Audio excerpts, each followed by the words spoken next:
ये योंगनिंग है। हम अंधे की पोती में आए। अब जब हालात ऐसे हैं, चाचा चंद्रवंश बगावत की साजिश में है। वो छोटा महाराज कहाँ है? राजकुमारी को प्रणाम। हुजूर महबूबा चुन रहे हैं। शाबाश मेरे लाल।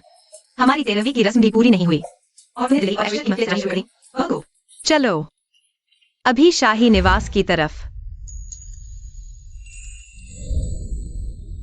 हुजूर, सब लड़कियां हाजिर हो गई हैं।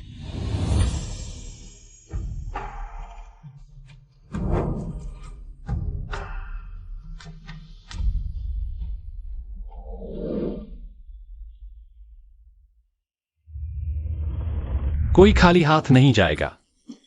मेरी राय में तो सबको ही यहीं रुक जाना चाहिए। हमारे शाही खानदान का नाम रोशन करने के लिए वंश आगे बढ़ाना जरूरी है। जो हुक्म मेरे आका। हुजूर की अनगिनत मेहरबानियां।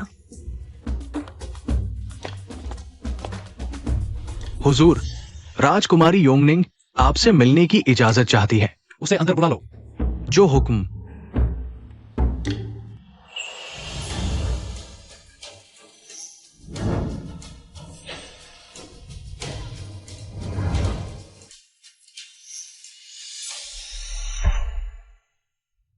ये क्या हमें धोखा हो रहा है? ये जो योंगनिंग के चेहरे के तेवर हैं ना, वो हमारी मसाहिबा जैसे क्यों लग रही हैं? योंगनिंग, तुम अपने बादशाह बाप को देखकर सलामी क्यों नहीं देती? कमबख्त नालायक, तू अपनी माँ को घुटने टेकने का हुक्म देगा? आप सलाम बर्दाश्त नहीं कर पाएंगे। क्या?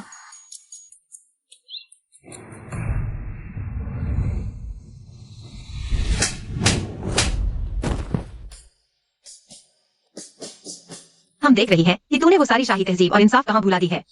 अगर मेरे को राजमाता, अयान, गौर से देखो हम कौन हैं। जरा ठहरो। तुम्हें हमारा लाड़का नाम कैसे मालूम हुआ जब हम 1 महीने के भी नहीं हुए थे? मां साहिबा ने ही अयान पुकारा।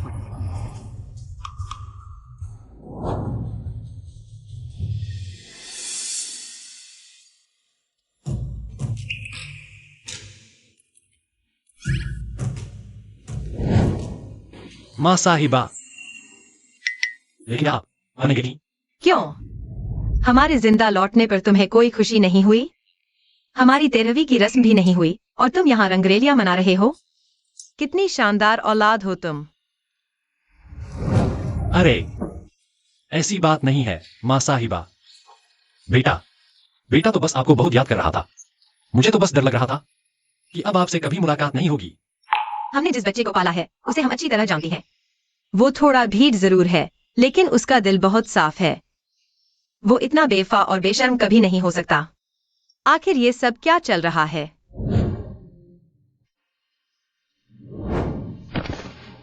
मां साहिबा, चाचा ने कहा कि एक महाराजा होने के नाते मुझे हर वक्त आपकी मौत के गम में डूबा नहीं रहना चाहिए। मुझे जल्द से जल्द हिम्मत दिखानी चाहिए और महल की शान बढ़ानी चाहिए। अगर मैं अपना वंश आगे बढ़ा सका तो आपकी और पिताजी की आत्मा को भी शांति मिलेगी। हूँ, फिर से वही राजा चंद्रवंश ही हत्यारा है।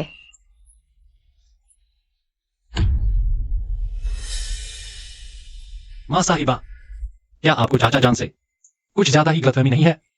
चाचा राज्य के लिए जिए। अगर चाचा ने मेरा साथ न दिया होता तो क्या मैं कभी इस तख्त पर बैठ पाता? क्या मतलब? तुम्हें हम पर यकीन नहीं? मुझे यकीन है। भोला बेटा, राजा उसे हटाएगा और ये उस गद्दार को अपना मसीहा समझेगा। मां साहिबा, जिस तरह मुझे घूर रही है ना, बिल्कुल वैसे जैसे बाजार में बिकता सड़ा हुआ मुर्गा हो। चूंकि कुदरत ने मुझे दोबारा जीने का मौका दिया है तो मुझे ये मौका हर कीमत पर अपनाना होगा। बेटा बचाओ, बदला लो। मुझे इस नालायक को सही राह पर लाना होगा। मां, नालायक बादशाह को सुधारने का मिशन अब शुरू होता है। हुजूर को सलाम। राजमाता की 13वीं में व्यस्त है। छोटे महाराज की तरफ से क्या हलचल है? ये महाराज तो एकदम बेहुदा है। हमने बस आपके कहने पर उनके कान में चुनिंदा लड़कियों की बात डाली और उन्होंने पूरे देश में लड़कियां चुनना शुरू करवा दिया। हमने सुना है कि आम जनता और दरबारियों में काफी नाराजगी है। बहुत खूब, वो जितना नालायक होगा लोगों का भरोसा उतना ही टूटेगा। अभी दक्षिण पश्चिम में बाढ़ की स्थिति बहुत गंभीर है। मंत्री दरबार में गुहार लगा रहे हैं और लोग लगाओ, उस नालायक को उलझाओ, अर्जियां न दिखें। जब जांग लौटेंगे, महाराज राजकाज भूल गए तो वो आगा बुला हो जाएंगे और फिर ये राजपाट हमारे लिए मुट्ठी में आना बस बाएं हाथ का खेल होगा। आसान है, महाराज को जुए का शौक है। जुआ खिलाएंगे, महाराज को मजा आएगा और वो राज दरबार और जनता की फिक्र छोड़ बैठें। जिस दिन महामंत्री जांग लौटेंगे, उसी दिन इस छोटे महाराज का तख्त पलटने का दिन होगा। महाराज ने राजकुमारी योंगनिंग को 10 दिव्य मोती, 10 रेशमी थान, 8 जराऊ चूड़ियां और एक कीमती चंदन की डिबिया, 5 मलमल की पोटली और 10 सफेद पत्थर के कटोरे भेंट किए हैं। राजकुमारी को सूचित करो, ये सब महाराज की तरफ से आपके लिए उपहार है। खिदमतगार, तुमने तकलीफ की, अपने लोगों को साथ ले जाकर ये सब सामान खजाने में जमा करवा दो। ये तो हमारा फाराजा है। राजकुमारी योंगनिंग को महाराज का इतना स्नेह मिला है, आपकी किस्मत तो और भी चमकेगी। तुम सब मेरे पीछे आओ। राजकुमारी, कल आपने महाराज का अपमान किया था। मुझे तो लगा था कि महाराज आपको सजा देंगे। सोचा नहीं था कि आज इतने सारे तोहफे भेजेंगे। वो मुझे तोहफे दे, ये तो उसका फाराजा बनता है। क्या इस वक्त महाराज दरबार से लौट चुके होंगे? शाही अध्ययन कक्ष में अर्जियां देख रहे होंगे। हूँ। राजकुमारी को जवाब दो। महाराज इस समय आराम खास महल में हैं और शाओलुजी और बाकी खिदमतकारों के साथ जुआ खेल रहे हैं। क्या कहा?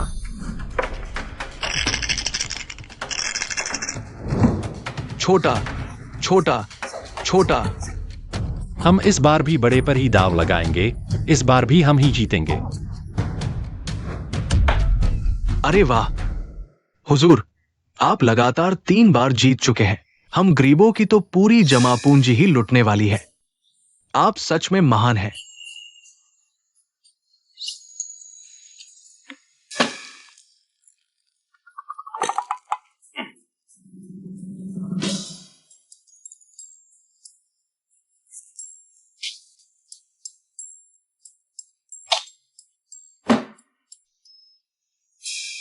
हम आपसे डींग नहीं मार रहे, पूरी सल्तनत में। अगर हम जुआ खेलने में दूसरे नंबर पर आने की हिमाकत करें तो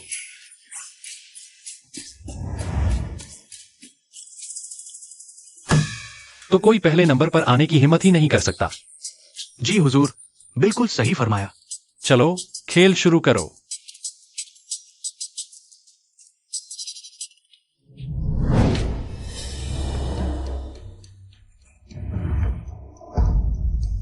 मां साहिबा, आप यहां कैसे?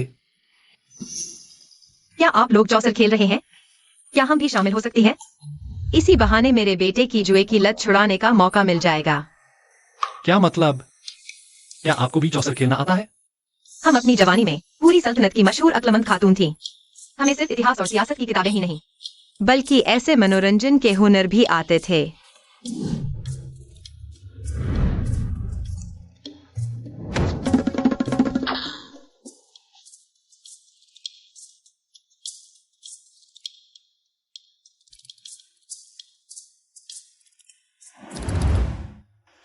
तो फिर आप ही हमारे साथ खेलिए। हम लगातार जीत रहे हैं। थोड़ा बोरियत होने लगी है। हमें अंदाजा नहीं था कि हमारी जुए की महारत इतनी जबरदस्त है। आप हारने पर रोने मत लगिएगा।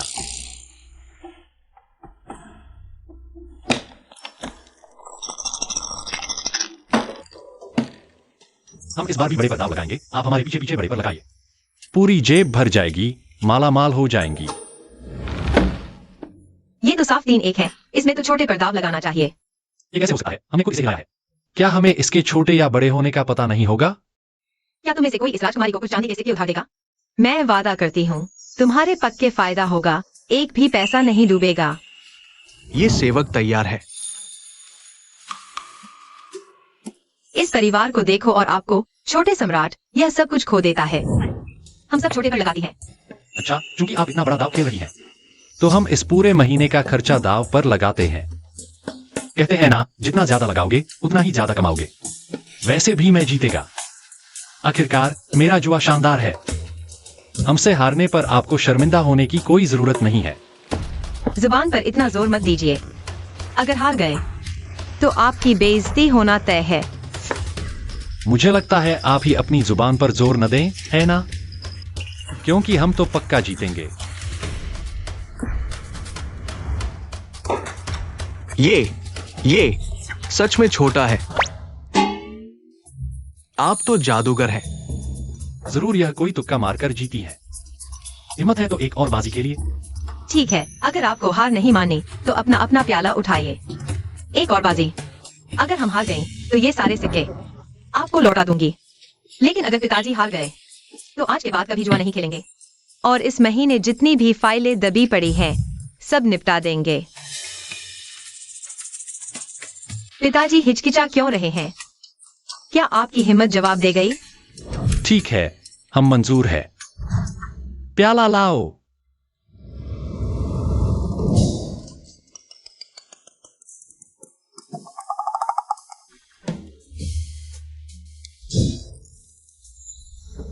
हमें यकीन नहीं कि हमारी किस्मत लगातार इतनी खराब रहेगी।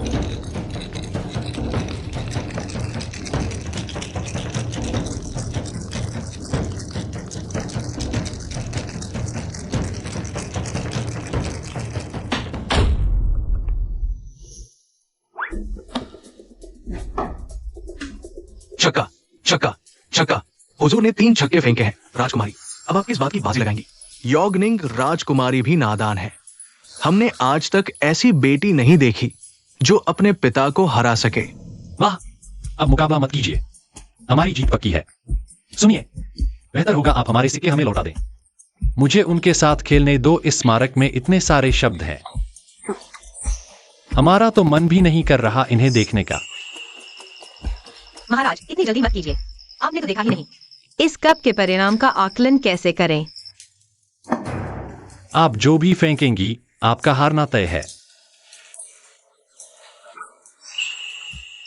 पिताजी, अंतिम परिणाम सामने आने से पहले यह मत सोचिए कि आपकी जीत पक्की है। मां साहिबा का यह अंदाज, क्या वह सच में हमें हरा देंगी? यह हो ही नहीं सकता। हमारा नंबर सबसे बड़ा है।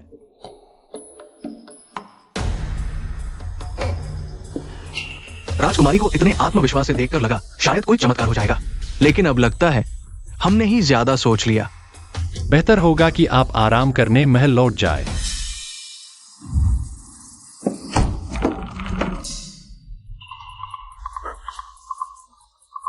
राजकुमारी जीत गई।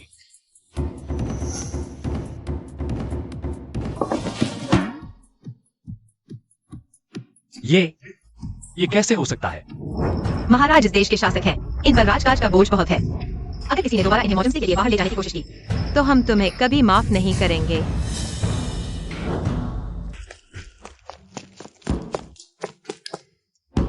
छोटे राजा, तुम्हारी माँ हमेशा माँ है।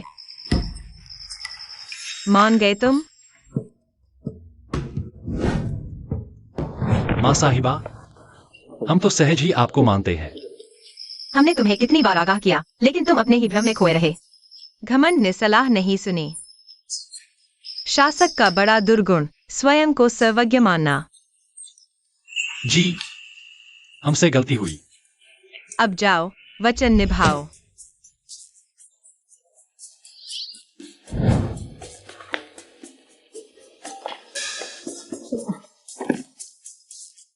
क्या हाल है छोटे सम्राट?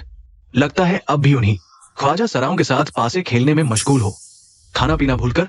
चाचा, महाराज दस्तावेज देख रहे हैं। क्या कहा? यह सेवक अपना काम ठीक से नहीं कर सका, कृपया दंड दे। आखिर हुआ क्या? वो योमनिंग राजकुमारी ने महाराज को हरा दिया। शर्त पूरी करने को दस्तावेज देख रहे हैं। असंभव, वो तो जिद्दी है। वो उस सबसे अनदेखी राजकुमारी की बात कैसे मान सकता है? हमें नहीं पता, कल मंत्री आएंगे। अगर नन्हे सम्राट ने बाढ़ रोकने का हल निकाल लिया, फरमान जारी होते ही, बहुत मुश्किल हो जाएगा। सबसे आसान, उसे दरबार से दूर रखें। बस यही तो है। राजकुमार, जो सुंदरिया महाराज ने शाही आवास में रखी है, शायद वो काम आ सकती है। अच्छा, ये काम तुम्हें सौंपा जाता है। वजीर जंग 3 शासकों के सेवक है, सभी दरबारियों के मुखिया। अगर कल उन्हें पता चला कि नालायक शासक दरबार में गायब है, वो राजदंड उठाकर महाराज को सजा देंगे। वजीर कहेंगे महाराज अयोग्य हैं, गद्दी छोड़े। जिस दिन हम राजा बनेंगे, बड़ा इनाम मिलेगा। गुलाम आभारी है।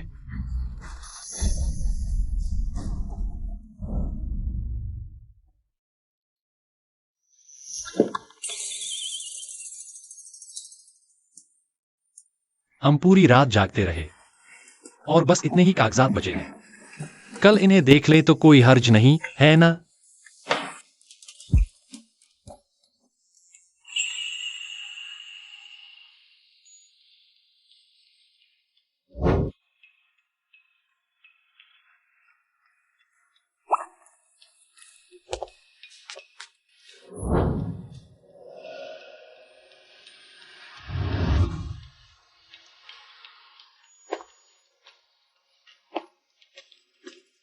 हुजूर, आप सारी रात जागे हैं, बहुत थक गए होंगे। आपने पिछले दिनों जो नई बेगमें चुनी थी, अभी तक उनसे मिलने नहीं गए। मेरी राय में क्यों न उनसे मिलकर थोड़ा आराम फरमाया जाए।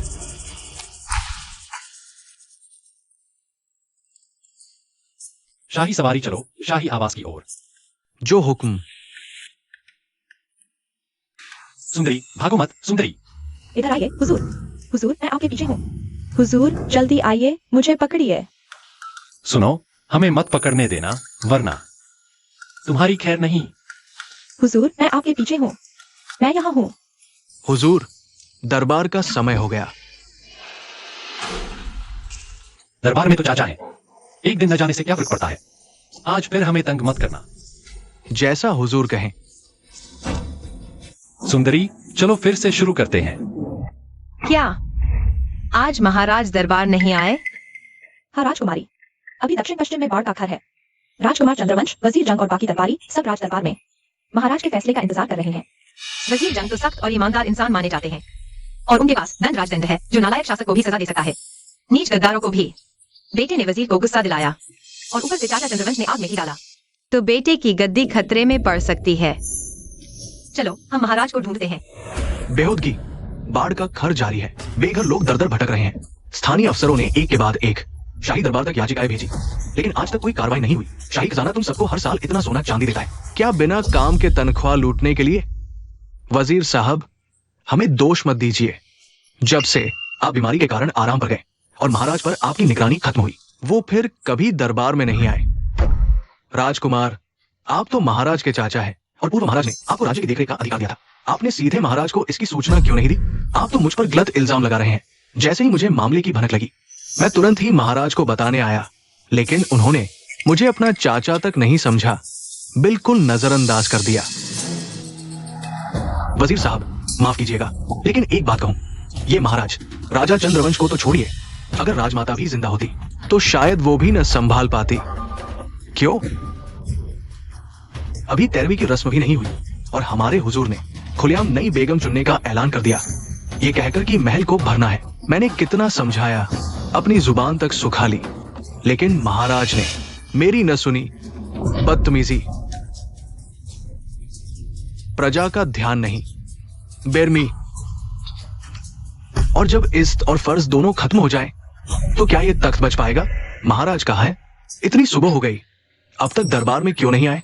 हमने पहले ही बुलवा भेजा था। जनाब तो अपने नए महल में नई बेगमों संग मस्ती में मशगूल। ये बहुत बुरी बात है। आज वजीर आजम बीमारी के बाद पहली बार दरबार में आए हैं।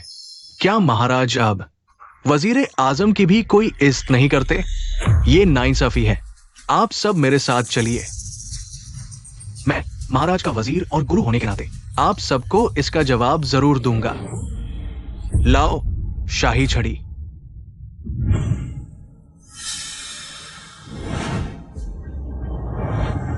राजकुमारी, जरा ठहरिए, मेरा इंतजार करिए। वो राजा चंद्रवंश बहुत चालाक है, हो सकता है वजीर साहब से मिलने महल गया। अगर उन्होंने अपने बेटे को नई लड़कियों के साथ हंसी मजाक करते देख लिया तो उसे जरूर सजा देंगे। जल्दी करो, नहीं तो बहुत देर हो जाएगी। वजीर साहब, अगर आप सजा देना भी चाहें तो अकेले में दीजिएगा। दरबार में बेइज्जती होगी तो कल से वो दरबार में सबको मुंह कैसे दिखाएंगे? वो इतना नालायक निकला। अब किस बात की आज जियाओं के को अगर मुझे जवाब न दिया तो ये तख्त भी नहीं बचेगा। वजीर साहब, आप यहाँ कैसे? महाराज कहाँ है? महाराज, वो अंदर नहीं है। हसीना, पकड़ लिया तुमको। मुझे तो साफ महाराज की आवाज सुनाई दी। कमीने नौकर झूठ बोल रहा है कि महाराज नहीं है। वजीर साहब, माफ करें। हाय, मैंने पुराने महाराज और राजमाता के साथ बहुत बड़ी बेवफाई की। राजमाता की देह भी अभी ठंडी नहीं हुई और ये बेवफा हरामी ऐश में डूबा। आज दंड दूंगा, इस नालायक शासक को सजाए मौत दूंगा। वजीर साहब का फैसला सही है। जियाओं के को हटा दो, फिर जियाओं घराने में बस मैं ही बचूंगा। मेरा तख्त पक्का है। क्या मुझे सुनाई दिया? अभी एक पल को राजमाता की आवाज। अब और किसका इंतजार कर रहे हो? ये राज्य कैसे बर्बाद हो?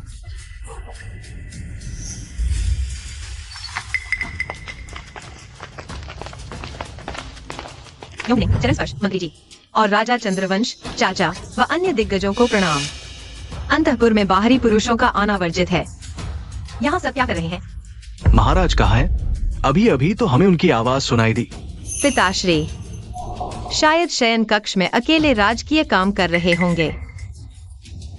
क्या खूब समय पर आ गई मैं, वरना बेटे का बेड़ा गर्क हो जाता। पकड़ लिया मेरी गुड़िया। माँ साहिबा, आप यहाँ कैसे? से। अगर मैं न आती तो क्या पता कल का सूरज देखना भी तेरी किस्मत में होता या नहीं। आखिर माजरा क्या है? राजा चंद्रवंश चाचा मंत्री जियाओं को लेकर यहीं आ रहे हैं। अगर उन्होंने तुम्हारा यह बेहूदी भरा तमाशा देख लिया तो क्या समझते हो तुम्हारी यह राजगद्दी सलामत रहेगी? हाय अल्लाह, मंत्री जान तो मान मर्यादा के पति हैं। अगर उन्हें पता चल गया तो वो मुझे बादशाही के लायक न समझेंगे। माँ साहिबा, अब मैं क्या करूं? जल्दी से अंदर जाकर छिप जाओ। बड़ी चालाक हो छोटी बच्ची, साफ झूठ बोल रही हो। बोलो, कहाँ छिपा रखा है महाराज को? राजा चंद्रवंश, राजकुमारी ओंगनिंग तो अभी एक मासूम बच्ची है, शर्म कीजिए। चलो, मैं राजा चंद्रवंश की तरफ से तुमसे माफी मांगता हूँ। जल्दी से इसे चुप कराओ, नहीं यानी मैं। मेरी जान का टुकड़ा, किसने रुलाया इसे? मैंने नहीं। राजा चंद्रवंश चाचा जरा ऊंची आवाज में राजकुमारी को डांट रहे थे। डर के मारे ये रो पड़ी। हरामखोर। चाचा जान, अगर मुझसे कोई शिकायत है तो मुंह पर कहिए ना। नहीं, मैं सुनू, क्षमा करें। राजकुमारी, ये सेवक गलती पर है। हमें आपसे इतनी ऊंची आवाज में बात नहीं करनी चाहिए थी। खैर, चूंकि राजा चंद्रवंश दिल से माफी मांग रहे हैं तो ये राजकुमारी आपको माफ करती है। हुजूर से पूछने की इजाजत है, आप अभी तक कहाँ थे? क्या दक्षिण पश्चिम की बाढ़ के बारे में आपको पता है? हम तो इसी शाही अध्ययन कक्ष में आदेश पत्रों की समीक्षा कर रहे थे। और रही बाढ़ की बात, हम निश्चित रूप से इससे अवगत हैं। जब हुजूर को पहले से पता था तो आपने समाधान भी पहले ही ढूंढ लिया होगा। जरूर, हमारे पास पहले से ही योजना है। कृपया हुजूर विस्तार से बताएं, हम सब ध्यान से सुनेंगे। वो बाढ़ की स्थिति हम कैसे जाने कि कैसे संभालें? कहीं आपको पता तो नहीं है? हमें कैसे पता नहीं होगा? पिताजी महाराज, क्या आपने हमें बताया नहीं था इसका समाधान? फिर खुद ही कैसे भूल गए? सभी मंत्रियों को जवाब, बाढ़ से निपटने के लिए पहला कदम नहरें खोदना है और फिर दक्षिण पश्चिम के पानी को सूखी पहाड़ियों की तरफ मोड़ना है। और पिताजी ने शाही खजाने से पुनर्निर्माण के लिए 3000 चांदी की मंजूरी भी दी थी। हाँ बिल्कुल, हमने योंगनिंग को यही तो बताया था। हुजूर परम बुद्धिमान है। क्या ये समाधान सच में आपने सोचा है हुजूर? ये तरीका मेरे पिताजी ने सोचा था। राजा चंद्रवंश, आप अंदर आने के बाद से बार बार पूछ रहे हैं कि मेरे पिताजी कहाँ थे, और अब तो आप सरेआम सवाल भी उठा रहे हैं जो लोग नहीं जानते। शायद सोचे कि आपने जानबूझकर ऐसा किया, पिताजी के खिलाफ कोई चाल चली। राजकुमारी, अपनी जुबान संभाले। महाराज, गलतफहमी, हमारा ऐसा बिल्कुल भी इरादा नहीं था। चाचा घबराइए मत, हमें आप पर पूरा भरोसा है। अगर ऐसा है तो हम लोग आज्ञा चाहते हैं।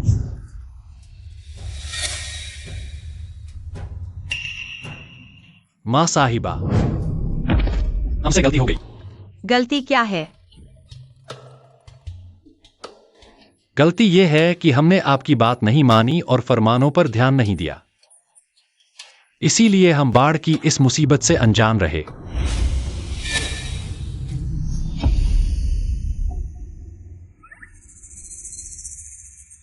महाराज, अगर आप नहीं चाहते कि आज जैसी घटना दोबारा हो तो हमारी सुनिए। शाही हरम रनिवास की सब स्त्रियों को विदा कर दीजिए। ये नहीं हो सकता। शाही हरम के बिना हम कैसे जिएंगे? अगर आप स्त्रियों के मोह में डूबे रहेंगे तो वजीर और राजा चंद्रवंश आपको कमजोर समझकर ब्लैकमेल कैसे नहीं करेंगे? फिर भी ये मुमकिन नहीं। अच्छा, तो हम महल के ख्वाजासराव और दासियों के पास जाएंगे और महाराज के बचपन के सारे मजेदार किस्से सुनाएंगे। माँ साहिबा, हम आखिर इस मुल्क के हुक्मरान हैं। वो बचपन की शर्मनाक बातें अगर सबको पता चल गईं, तो हम अपनी इज्जत कैसे रखेंगे? ठीक है, जो माँ साहिबा कहती हैं हम वही करेंगे। राजाओं का वचन कभी झूठा नहीं होता। महाराज जल्द ही सभी को विदा करेंगे।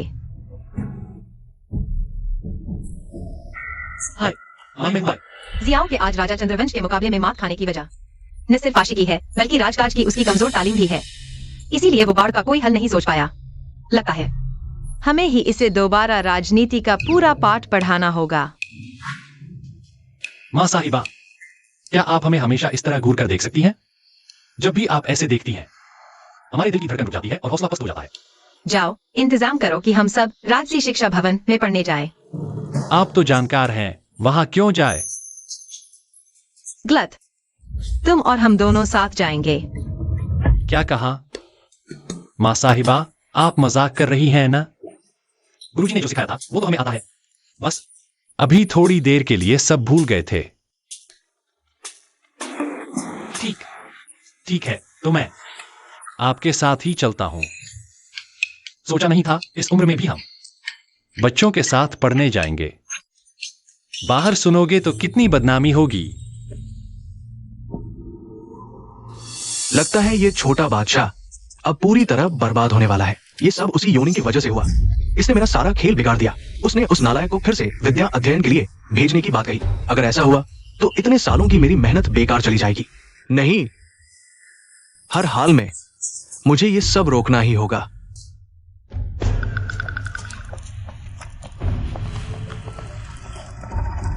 मामू, आप तो जियांग वजीर को लेकर महल में महाराज से मिलने गए थे ना? मैं उस जियांग को लेकर गया था। अच्छा, तो ये बात है। वो योनि आखिर है क्या? बस एक उस दासी की औलाद। मामू, उसकी इतनी फिक्र करने की जरूरत नहीं। हरगिज उसे हल्के में मत लो। मुझे तो उस योनिंग को देखकर थोड़ी थोड़ी राजमाता की परछाई नजर आती है। महाराज के बारे में तुम्हें हर हाल में उसे उस शिक्षा सभा में जाने से रोकना होगा। मामू, निश्चिंत रहें। महाराज हम पर कृपालु हैं। आप बिल्कुल बेफिक्र रहें। हाँ, तुम लोग जरा रुको, हम अभी आई। बेगम साहिबा, क्या हमें कुछ लोग भेजकर उस राजकुमार योनि का निगरानी रखनी चाहिए? कोई जरूरत नहीं। मामू बेवजह डरा रहे हैं। हुजूर की सबसे पसंदीदा हमेशा से मेरी बेटी बनी ही रही है। रही बात उस योनिंग की, तो वो बेचारी अकेली है। हुजूर को बस उस पर तरस आता है और कुछ नहीं। बेगम सितारा, अभी अभी हमें खबर मिली है। आज रात हुजूर ने आपकी कक्ष में आने का फैसला किया है। आप जल्दी से अपने महल लौट चलिए और तैयारी कीजिए। देख लिया ना, हुजूर का प्यार सिर्फ हमारे लिए है और वो बस हमारी ही बात सुनेंगे। हुजूर, आप इतने दिनों से हमसे मिलने क्यों नहीं आए? महाराज, आज राधा कृष्णा महल जाने का दिन है। राजकुमारी योंगनिंग पहले से ही द्वार पर प्रतीक्षा कर रही है। हुजूर, आप इतने बड़े हो गए हैं। आप राजकुमारी के साथ ऐसी शरारत कैसे कर सकते हैं? राजकुमार और राजकुमारियां पाठशाला जाएंगे? यह बात बाहर न जाए तो प्रजा हंसेगी और राजसी गरिमा को ठेस पहुंचेगी। लेकिन ये हम तो बस आपके लिए और इस राज्य की भलाई के लिए सोच रहे हैं। क्या अब आपको हम पर विश्वास नहीं रहा? महबूबा ने ठीक कहा। हम तुम पर विश्वास कैसे नहीं कर सकते? जाओ, बाहर जाकर राजकुमारी योंगनिंग से कह दो कि हमारी तबीयत आज ठीक नहीं है, तो राधा कृष्णा महल आज नहीं जाएंगे। जो आज्ञा। मुझे पता था महाराज जरूर मेरी बात मानकर रुक जाएंगे। क्या वो नहीं आ रहे? ये बेगम सितारा राजा चंद्रवंश चाचा की भांजी है। हो सकता है ये सब उस चाचा का ही इशारा हो ताकि छोटा सम्राट राधा कृष्णा महल में शिक्षा न ले सके। तो फिर अंदर जाकर उनसे कहो कि मैं बहुत देर से इंतजार कर रही थी और बेहोश हो गई। जी राजकुमारी। महाराज, राजकुमारी योंगनिंग बाहर इतनी देर से प्रतीक्षा कर रही थी कि कमजोरी से अचानक बेहोश हो गई। क्या राजकुमारी कहाँ है?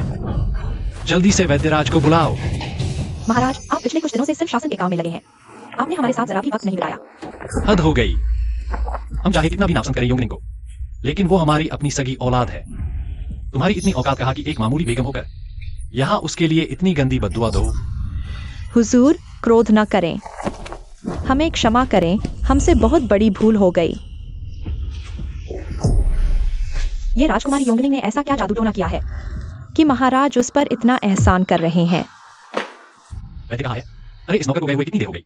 अभी तक लेकर नहीं आया। कोई जरूरत नहीं, हम बिल्कुल ठीक हैं।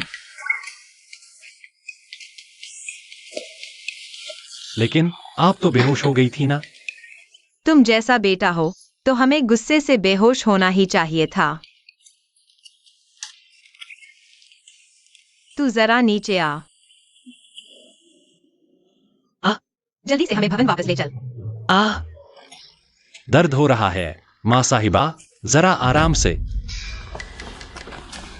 अरे माँ साहिबा, हमें खींचिए मत, हम खुद चलते हैं। चल। पिताजी को प्रणाम, पिताजी को प्रणाम। हुजूर को ये सेवक का प्रणाम। उठो। मैं इन दिनों राजकुमार और राजकुमारी को बहुत ध्यान से पढ़ा रहा था। मुझसे तो कोई गलती नहीं हुई। महाराज अचानक क्यों आ गए? गुरुजी, औपचारिकता छोड़िए, आज हुजूर भी शिक्षा लेने आए हैं।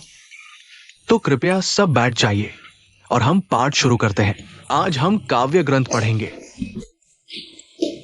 घाट पर किलोल करती है सारस्युगल की जोड़ी, वैसी ही रूपवान कुलीन नारी का हर कोई है जोगी।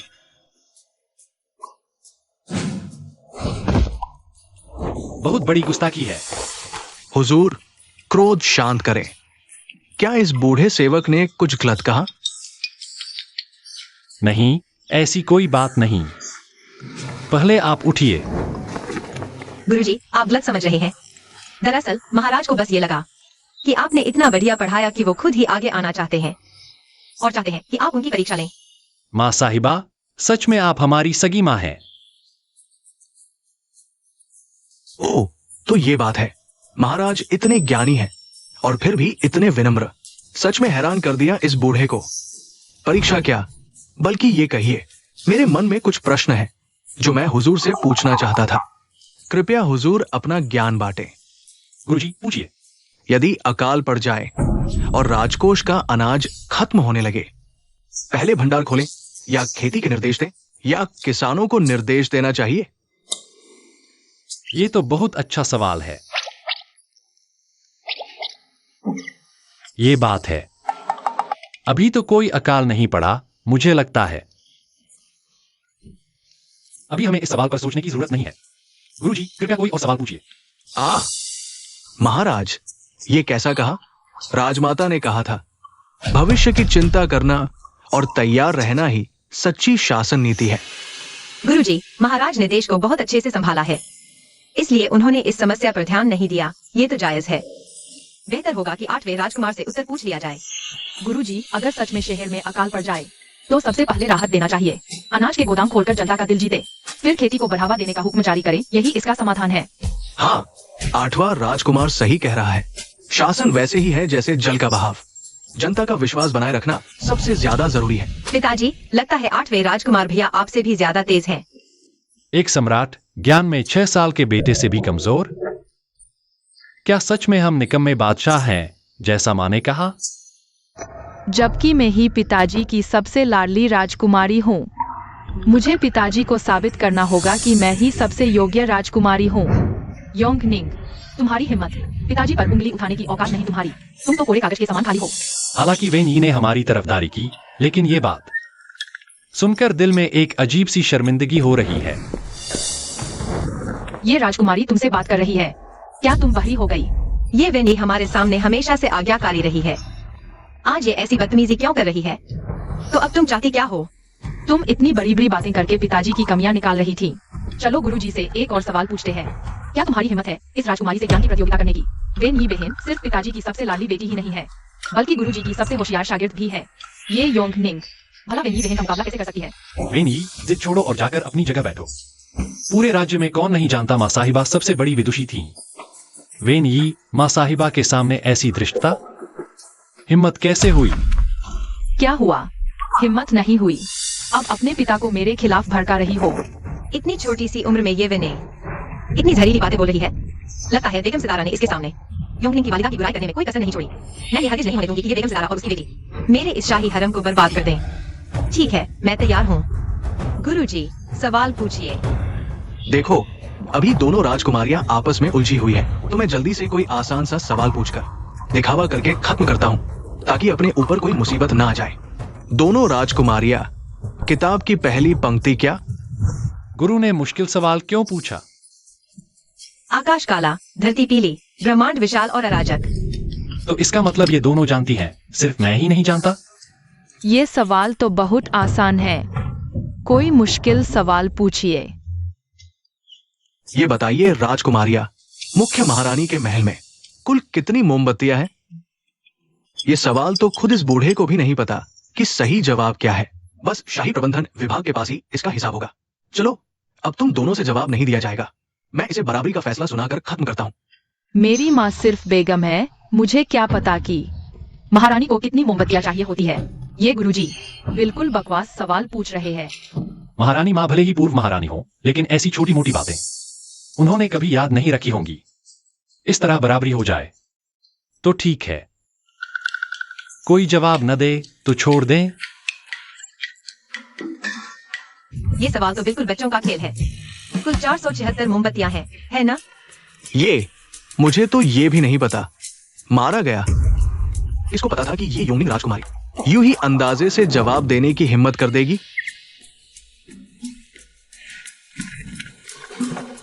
पहरेदार, हुक्म हुजूर। अंजंग महल की मोमबत्तियां गिनो, कुल कितनी है? जो हुक्म।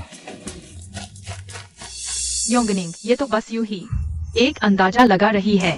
पिताजी यही है। नहीं, तेरी हिम्मत कैसे हुई योगनी से इस तरह बात करने की? जाओ वापस अपनी जगह पर बैठो। पिताजी, आप पक्षपात कर रहे हैं। पहले पिताजी सिर्फ मुझे और माँ को पसंद करते थे। जब से योंगनिंग की आंख खुली है, आप हमें पसंद नहीं करते।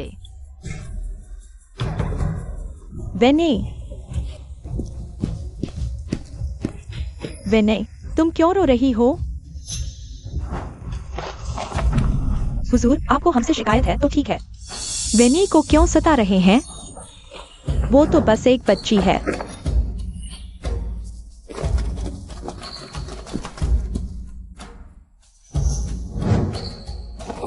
महबूबा, मैं वेनी पर क्यों नाराज होता? ये तो बस दो बच्चों का आम मुकाबला है। इसमें मुकाबले की क्या बात है? इतनी जहरीली जुबान, क्या सच में यही वो नेक और शरीफ बेगम सितारा है जो हमारे सामने पेश आती थी? हुजूर को इत्तिला है। इस सेवक ने अभी अभी शाही बहीखाने से पता किया है। हंजंग महल की मोमबत्तियां ठीक 476 है। राजकुमारी योंगनिंग का जवाब बिल्कुल सही है। बिल्कुल हमारी माँ साहिबा की तरह ऐसी छोटी छोटी बातें भी इतनी साफ साफ याद है। नामुमकिन, बिल्कुल नामुमकिन। ये सेवक अंधा नहीं है, इसे गिनती आती है। इतने सालों से इस शाही हरम में साजिशों के तरीके जरा भी नहीं बदले हैं।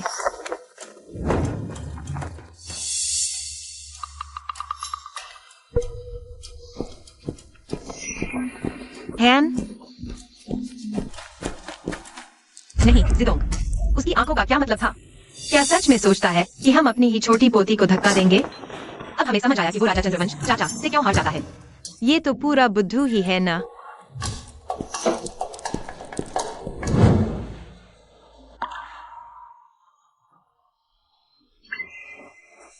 माँ साहिबा। हमें माँ साहिबा मत कहो, हम तुम्हारे लायक नहीं। माँ साहिबा, बेटा अपनी गलती मानता है, मुझे उठने दीजिए ना। मैं जानता हूँ आपने वेनी को धक्का नहीं दिया। बाहर लोग थे, इसलिए बेगम और बेटी की रक्षा करना मेरा कर्तव्य था। हम तुम्हारे बारे में क्या कहें? वो बेगम सितारा सब दर्जे की घमंडी है। शाही लिहाज के लायक नहीं, और तुमने बस उसी पर अपनी जान छिड़क रखी है। इससे उसकी बदतमीजी और नहीं बढ़ गई? दरअसल बेगम सितारा का स्वभाव बुरा नहीं है, उसका दिल बहुत साफ है। और वो हमारा बहुत ख्याल रखती है, बिल्कुल सही लगती है हमारी। राजदार हम उस पर बनने के लिए, और पहले आप ही तो उसे बहुत पसंद करती थी ना। तुम मानो कि हम अंधे ही थे। माँ साहिबा, एक कहावत है न कि माँ और बेटे के बीच। रूठना मानना तो चलता रहता है, छोड़िए ना, आप हमें माफ कर दीजिए। इसके बाद मैं आपकी हर बात मानूंगा। सच? हाँ, ठीक है, हम पता दिखा देते। राजकाज की नीतियाँ कंठस्थ कर लो। कोई दिक्कत हो तो गुरुजी से, वजीर जियांग से पूछना, या हमसे और अपनी उस महारानी से भी पूछ सकते हो। अगर नहीं सीख पाए तो रंगमहल का रुख मत करना। माँ साहिबा, कोई और सजा दे दीजिए। ये तो बड़ी नाइंसाफी है हमारे साथ। एक्साई और लुजिडाई ने कुछ है, है। महाराज, इतना वक्त हमसे बहस करने की बजाय क्यों न पढ़ाई शुरू कर दें? ये एक्साई और लुजिडाई हमारा खास सेवक है। वो कब आपका वफादार हो गया? मेरे प्यारे बेटे, शाबाश। अच्छे बेटे, हिम्मत रखो।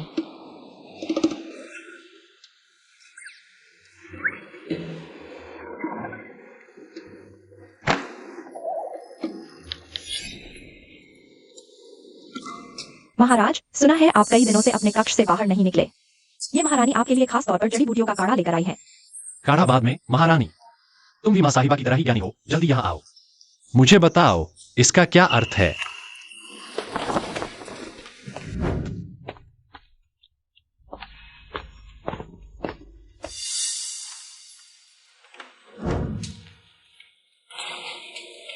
इस पंक्ति का अर्थ है, हाँ, तुम्हारी बात सही लगती है। तो ये हिस्सा?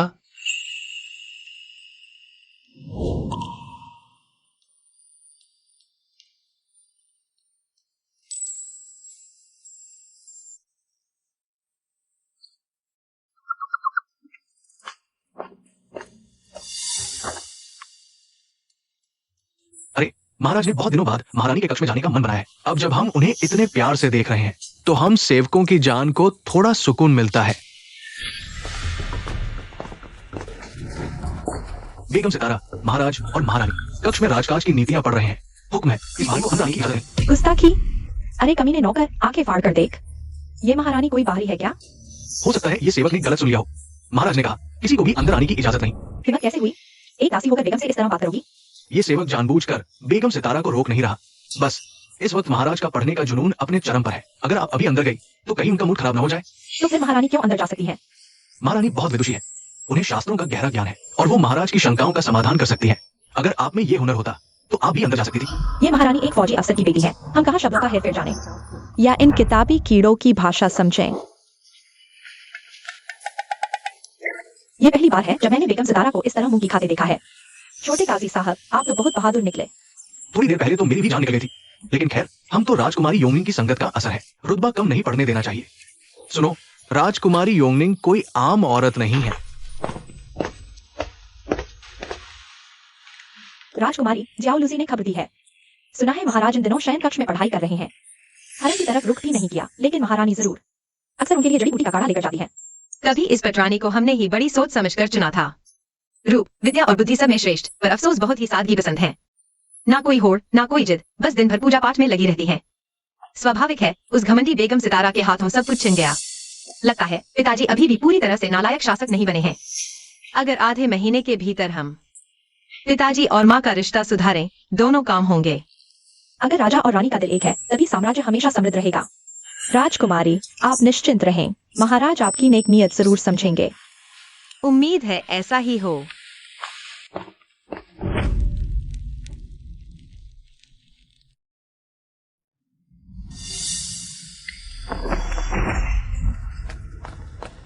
योंगनिंग का तो फिर भी महाराज के पास जाना समझ आता है।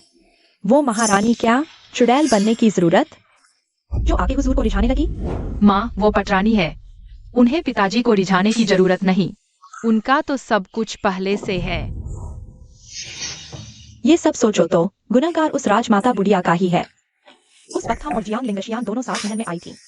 अगर वो बुढ़िया जिद करके उस औरत को पटरानी न बनाती तो शायद आज ये ताज हमारे सर पे होता। माँ, वो मंत्री की पोती ऊंचे खानदान से है। बचपन से पटरानी की तालीम, शालीनता और रुतबा हमारी बस की बात नहीं।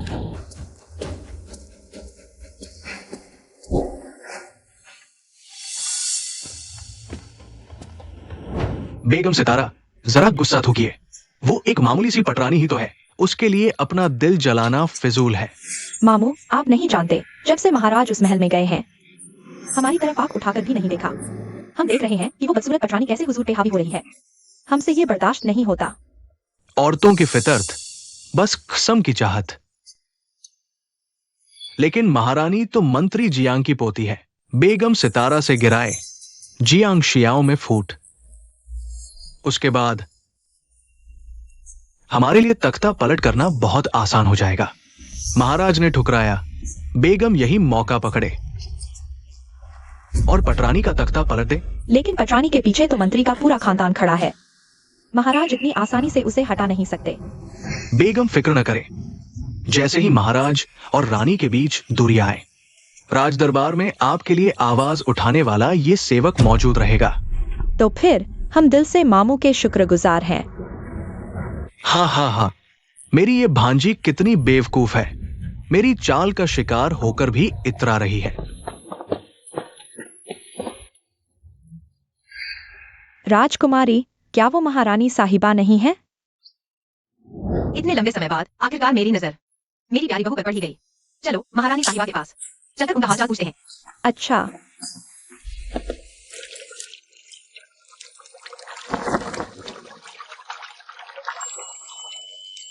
महारानी साहिबा, ये दासी आपको देखकर बहुत खुश है। आपकी सेहत दिन ब दिन बेहतर हो रही है, चेहरे पे भी लाली आ गई है। क्या इससे पहले हमारी हालत खराब थी? बोलो। पहले आप कमरे से बाहर ही नहीं निकलती थी, बस पूजा पाठ में लगी रहती थी और बेगम सितारा को अपने सर चढ़ाकर अपनी मनमानी करने दी। लगता ही नहीं था कि आपको कुछ याद है। लेकिन अब तुम दोनों हर वक्त साथ रहती हो, ये देखकर तो बस जलन ही होती है। वो सिर्फ मेरे पति नहीं, बल्कि इस साम्राज्य के महाराज हैं। मैं अगर ये महारानी हूँ तो मुझे अपने हक की लड़ाई नहीं लड़नी चाहिए। ये महारानी हूबहू हमारी जवानी जैसी है। महाराज से उम्मीद लगाने से अच्छा है कि तुम अपना फाराजा अदा करो और अपनी मर्यादा में रहो।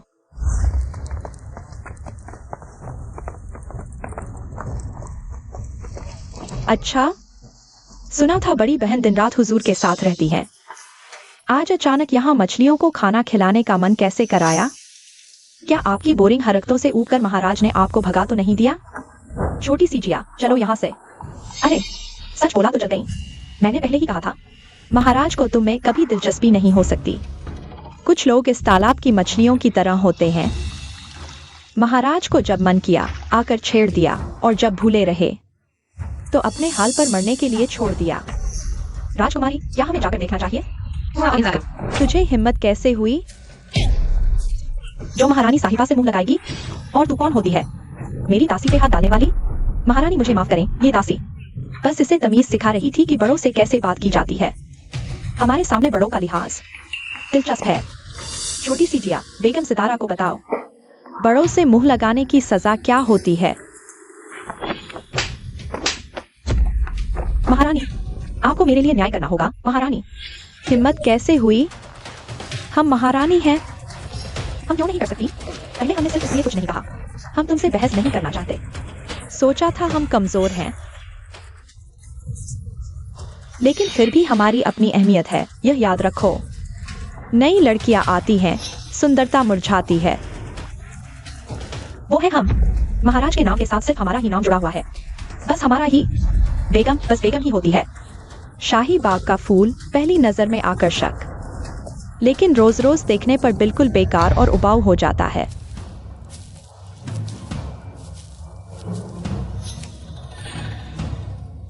माँ साहिबा, देखो वो पानी बहुत ठंडा है।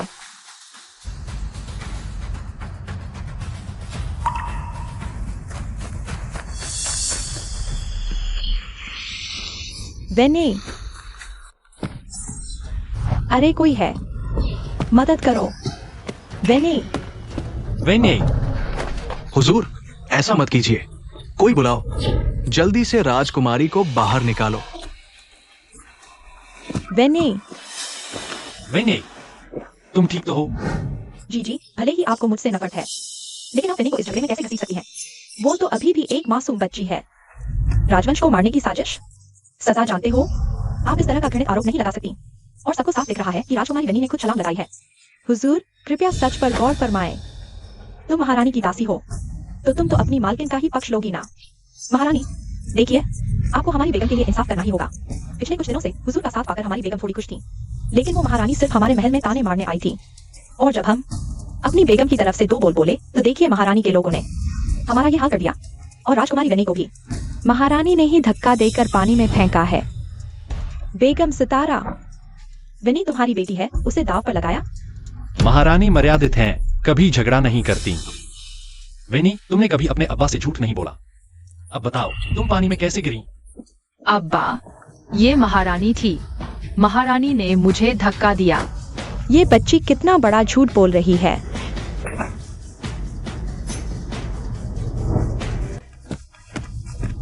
महाराज, आप अंधे हो क्या? भरी सभा में महारानी पर हाथ कैसे उठा सकते हैं? हमने अभी पीछे से सब देखा। ये सब बेगम सितारा का ही षड्यंत्र है। उसी ने वेनी को कूदने को कहा और फिर महारानी पर इल्जाम लगा दिया। राजकुमारी योनिंग, हम जानते हैं तुम्हारी हमसे अनबन है, लेकिन तुम ये कैसे कह सकती हो कि हमने ही वेनी को धक्का दिया? वो हमारी अपनी औलाद है। शेरनी भी अपने बच्चे को नहीं खाती। उसे इस हालत में देखकर तो हमारा कलेजा ही फट गया। हुजूर, आप मेरी माँ साहिबा पर कैसे शक कर सकते हैं? क्या हम दोनों आपकी नजरों में इतने जालिम हैं? अगर ऐसा है तो महाराज ने पहले क्यों कहा कि वेनी को ऊपर लाया जाए? बेहतर तो यह है कि हम भी वेनी के साथ नदी में कूदें और मर जाएं, ताकि सम्राट को संदेह न हो। महबूबा, तुम ये कैसी बातें कर रही हो? हम तुम पर शक कैसे कर सकते हैं? और तुम ये कैसे कह सकती हो कि अपनी बच्ची को लेकर जान दे दोगी? ये बेगम सितारा भी नाटक करने में कितनी गिरी हुई है, और ये हमारा नालायक बेटा इसी की चालों में फंसा हुआ है। योमिंग, ये तुम्हारी चिंता का विषय नहीं है। तुम बीच में मत आओ। हम अच्छी तरह समझ गए हैं कि ये सब सिर्फ इसलिए कि रानी ईर्ष्या है और मेरे बच्चों को चोट पहुंचाना चाहती है। ऐसी औरत महारानी होने के बिल्कुल भी लायक नहीं है। जब से आप युवराज थे, तभी से हम आपकी पत्नी हैं। हमारे 10 साल के प्यार को आज आप बस जलन का नाम दे रहे हैं। हाँ, हम एक औरत हैं, और अगर हमें जलन होती भी है तो क्या ये गुनाह है? हम चाहे कितने भी दुखी हों, हम किसी बच्चे पर हाथ नहीं उठा सकती। पिताजी, आप सिर्फ एक तरफ की बात मत सुनिए। महारानी आपकी अर्धांगिनी है। बदतमीजी, हम तुम्हें पहले ही कह चुके हैं। कि योनिंग के बारे में ऐसी बगावती बातें मत करो। राजकुमारी, हम जानते हैं आपका इरादा नहीं है। आप हमारे लिए और बहस मत कीजिए, नहीं तो महाराज आपसे नाराज हो जाएंगे। हम और महाराज 10 साल पहले मिले थे। उस वक्त हमारा प्यार बहुत गहरा था, लेकिन जब से वो राजगद्दी पर बैठे हैं, सब कुछ बदल गया है। उन्हें हम उबाऊ लगने लगी, और वो बेगम सितारा की खूबसूरती के दीवाने हो गए। शायद वो भूल ही गए कि उन्होंने हमारे दादाजी से कसम खाई थी कि हमेशा हमारी इज्जत करेंगे। मेरे दादा ने जो वादा किया था, वो मेरे लिए अच्छा होगा।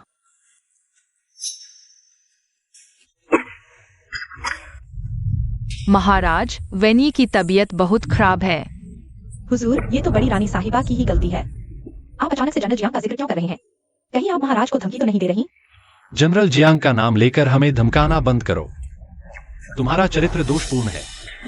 अगर जनरल साहब आज हमारे सामने खड़े भी हों, तो भी हम पर जियांग परिवार का कोई एहसान नहीं है। अभी बेटा गेरुआ मान चुका है कि हमारी प्यारी बहू ने ही वेनी को धक्का दिया। बेगम सितारा तो टस से मस नहीं होंगी। लगता है इस मामले को वेनी से ही सुलझाना पड़ेगा। बड़ी बात, एहसान नहीं, अंधा है। तेरी नाक के नीचे कौन सच्चा है, ये भी तुझे नहीं दिखता। तेरे जैसे नालायक शासक से ये सल्तनत कैसे चलेगी? कोई है? रानी को हंझांग में बंद करो। उन्हें कोई बाहर नहीं निकाल सकता। महारानी को माफ कर दीजिए। महारानी ने सच में राजकुमारी वेनी को धक्का नहीं दिया। कमबख्त लड़के, तुझे तो बस अभी ही पीट दूं।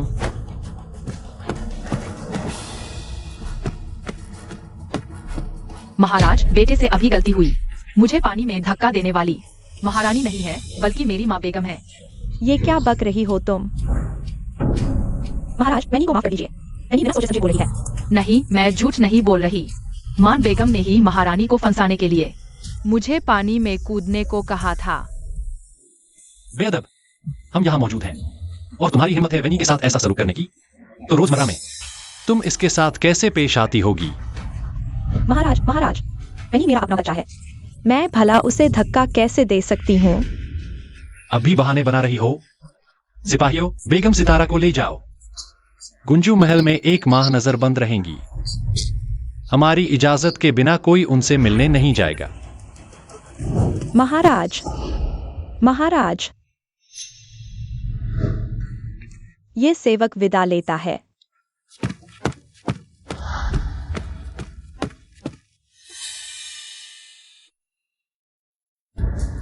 बहन, मुझे तुम पर सच में तरस आता है।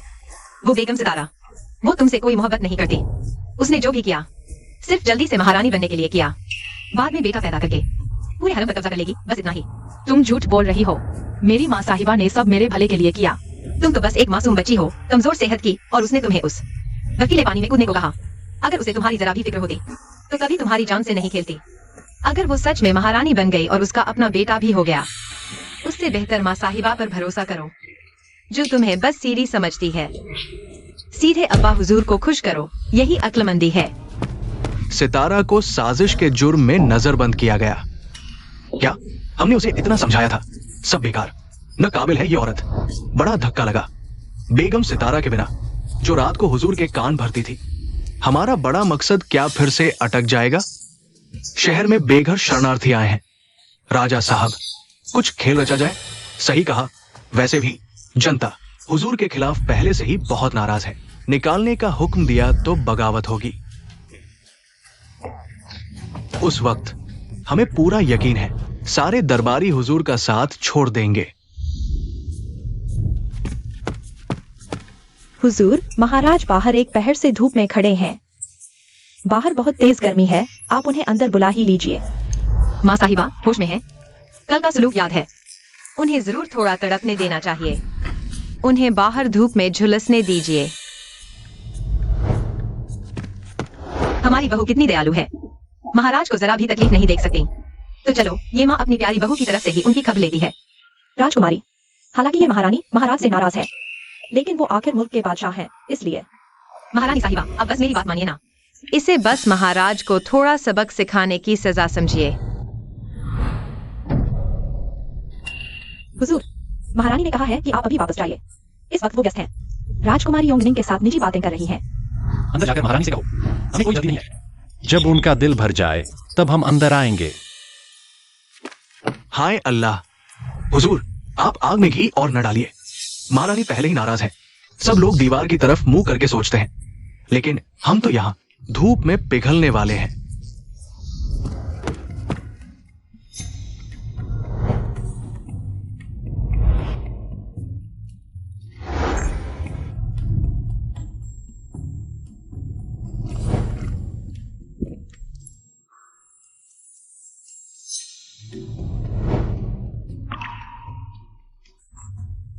हम 3 घड़ियों से बाहर खड़े हैं।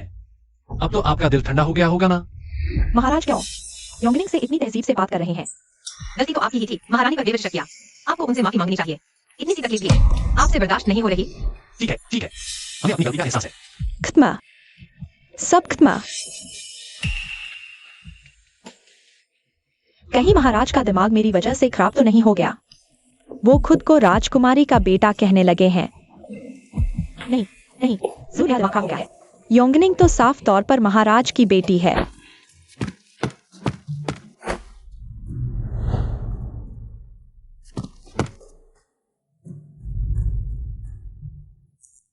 अब जब बात यहां तक आ ही गई है तो हमें तुम्हें एक सच्चाई बतानी होगी। योंगनिंग, वो दरअसल हमारी राजमाता है। महाराज, आप हमसे मजाक न करें। राजमाता का अभी अभी इंतकाल हुआ है। आप उनका इतना निरादर कैसे कर सकते हैं? और फिर वो तो साफ तौर पर राजकुमारी योंगनिंग है। मेरी बहू, हमारी इज्जत तुम्हारे हाथ है। हमने जियांग वजीर से वादा किया था कि केर कभी तुम्हें धोखा नहीं देगा। अब सोचती हूँ तो हम ही हैं जो तुम्हारे पूरे खानदान का एहसान नहीं चुका पाए। यह परिचित बोली, महारानी मुझे ऐसे ही बुलाती थी। माँ साहिबा, आपकी बहू ने आपको सलाम किया। चल उठ जा मेरी प्यारी बहू। इतनी रस्मों की जरूरत नहीं। अब तो हम सिर्फ राजकुमारी योंगनिंग हैं। अब तो हम सिर्फ राजकुमारी योंगनिंग हैं। जब से आप हमें छोड़कर गईं, मुझे आपकी बहुत याद आई। हम जानते हैं तू बड़ी वफादार है, हमारी खिदमत करने वाली। हमारे उस नालायक बेटे की तरह नहीं। तुम्हें खेलने किसने बोला? प्यारी बहू, कल जो हुआ सच तो ये है, हम ही ठीक से केदार को तालीम नहीं दे पाए। वो बस बेगम सितारा के जाल में फंस गया। हमारा ये बेटा दिल का बुरा नहीं, बस कान का बहुत कच्चा है। बड़ी आसानी से बहक जाता है। तू बस उसे थोड़ा और समझा कर। माँ साहिबा, आप ये क्या बोल रही हैं? बहू की इतनी हिम्मत नहीं। कोई बात नहीं, अब हम जिंदा हैं। अगर उसने तेरे साथ जरा भी अकड़ दिखाई तो हम उसकी ऐसी खबर लेंगे कि होश ठिकाने आ जाए। राजा और रानी में मोहब्बत हो तो सल्तनत हमेशा सलामत रहती है। हम बस यही चाहते हैं कि तुम दोनों आगे से बस एक दूसरे की कद्र करो। हमने सबक ले लिया, माँ साहिबा। पहाड़ी डाकुओं का आतंक बेघर राजधानी में, इससे आम लोगों की जिंदगी बहुत मुश्किल हो गई है। हुजूर, जल्द फैसला ले। बादशाह बेख पर है। थोड़ी देर में ये हमसे ही पूछेगा कि इसका क्या हल किया जाए। मौका देखकर बेघरों को खदेड़ेंगे। रियाया की तकलीफें देखकर हमारा दिल भारी है। चाचा जान, इस बारे में आपकी क्या राय है? हुजूर, हालांकि वो बेघर लोग मासूम हैं, मगर राजधानी के रहने वाले, वही तो आपकी असली रियाया है। उन जाहिल बाहरियों को सबको निकालकर बाहर फेंक दो, वरना शहर के लोगों का दिल टूट जाएगा। चाचा जान, आपकी ये बात बिल्कुल गलत है। ये सल्तनत सबकी सल्तनत है। यहाँ कोई बेघर सड़क छाप नहीं। हमें चाहिए कि उनके लिए बारिश और धूप से बचने का कोई इंतजाम किया जाए, ताकि वो कम से कम सड़कों पर तो ना भटकें। अनाज के गोदाम खोलो, लंगर लगाओ, चप्पल डालो, और जब वक्त ठीक हो तो रोजी रोटी का कोई जरिया दो। हुजूर, ये बहुत खूबसूरत फैसला है।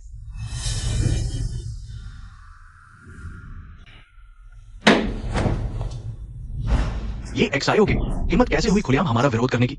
ये औकात क्या है इसकी? हुजूर, गुस्सा ठंडा करें। अभी बेगम सितारा नजरबंद है तो दरबारियों को लगता है कि आपकी पकड़ कमजोर पड़ गई है और वो वजीर की चापलूसी करने लगे हैं। तुमने ठीक कहा। इस एक्साइओ की हिम्मत तो देखो। दरबार में जियांग वजीर की पीठ पर सवार है, इसलिए इसके पंख निकल आए हैं। अगर इसने लोगों का दिल जीत लिया तो मुसीबत हो जाएगी।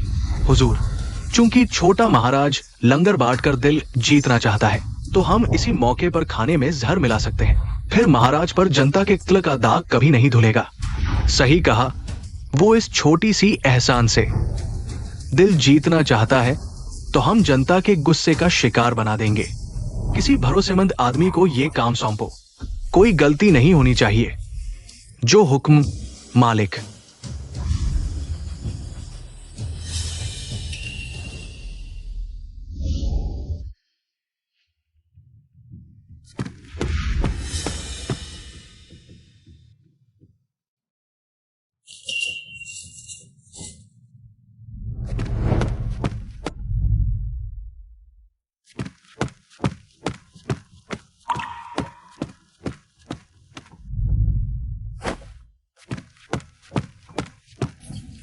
लंगर लग गया। आओ, सब लंगर ले लो।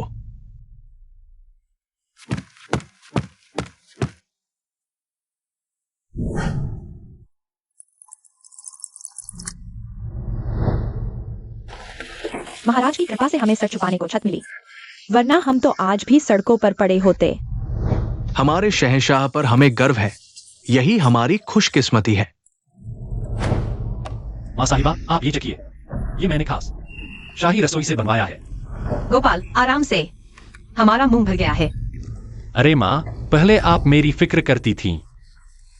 अब ये मौका मिला है तो मैं आपकी थोड़ी सेवा तो करूं। लेकिन तुमने इन लोगों के रहने का इंतजाम करके बहुत अच्छा किया। माँ साहिबा, अगर आपने मुझे शास्त्र सीखने न भेजा होता तो हम ये काम इतनी खूबसूरती से कभी नहीं कर पाते। गोपाल सच में बहुत सुधर रहा है। तभी तो हमारा दोबारा जीना सफल हुआ। राजा चंद्रवंश बहुत चालाक है, वो चुप नहीं बैठेगा। हमें अभी भी सतर्क रहना होगा। लेकिन हाँ, लंगर और घरों के निर्माण पर तुम्हें खुद नजर रखनी होगी। जो हुक्म माँ साहिबा।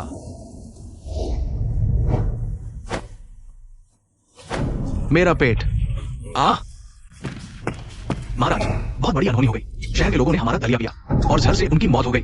सब कह रहे हैं कि हमारे अनाज में ही कोई खराबी है। ये कैसे हो सकता है? हमारे अनाज में कोई खराबी नहीं हो सकती। इसमें जरूर कोई साजिश है। माँ साहिबा ने अभी अभी हमारी तारीफ की थी और चेतावनी भी दी थी कि दलिया बंटने पर नजर रखें। और अब यह सब हो गया। वो मुझे बख्शेंगी नहीं। अब क्या करूं?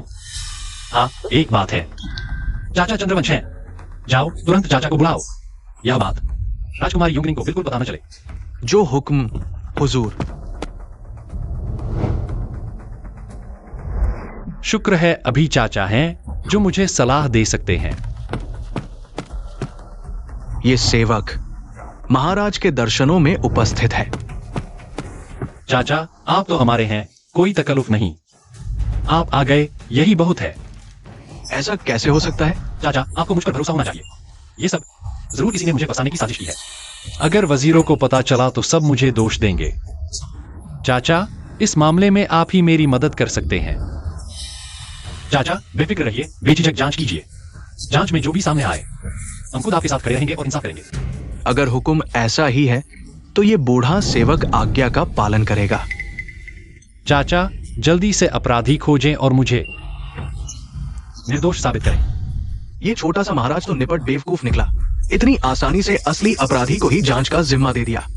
अब इसी बहाने ये सारा इल्जाम वजीर जियांग और उनके गुट के दरबारियों पर मर दूंगा। राजकुमारी, महाराज आपका कितना ध्यान रखते हैं। बाकी लोगों से दुगनी भिजवाई है। अरे पगली लड़की, इतनी छोटी सी बात पर ही तू पिघल गई। वो मेरा इतना ध्यान रखता है। ये तो उसका पाराजा है। सब देखो, मैंने अभी अभी ये बग्घी देखी है। ये सीधे राजमहल से निकली है। इसमें जरूर उस हरामी बादशाह का कोई रिश्तेदार बैठा है। हमें इन्हें भागने नहीं देना चाहिए। ये सब क्या हो रहा है?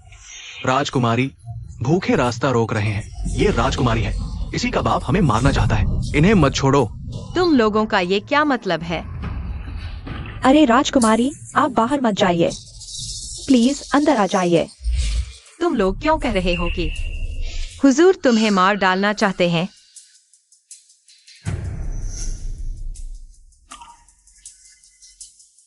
तो फिर ये अनाज का गोदाम क्या बेकारी खुलवाया था? ये तो बड़ी नाइंसाफी है। इतना बड़ा हादसा हो गया और राजमहल में किसी ने ये महारानी को खबर तक नहीं दी। यून जियांग, मेरे पूजा पाठ का सामान लाओ और सब में बांट दो। जो हुक्म।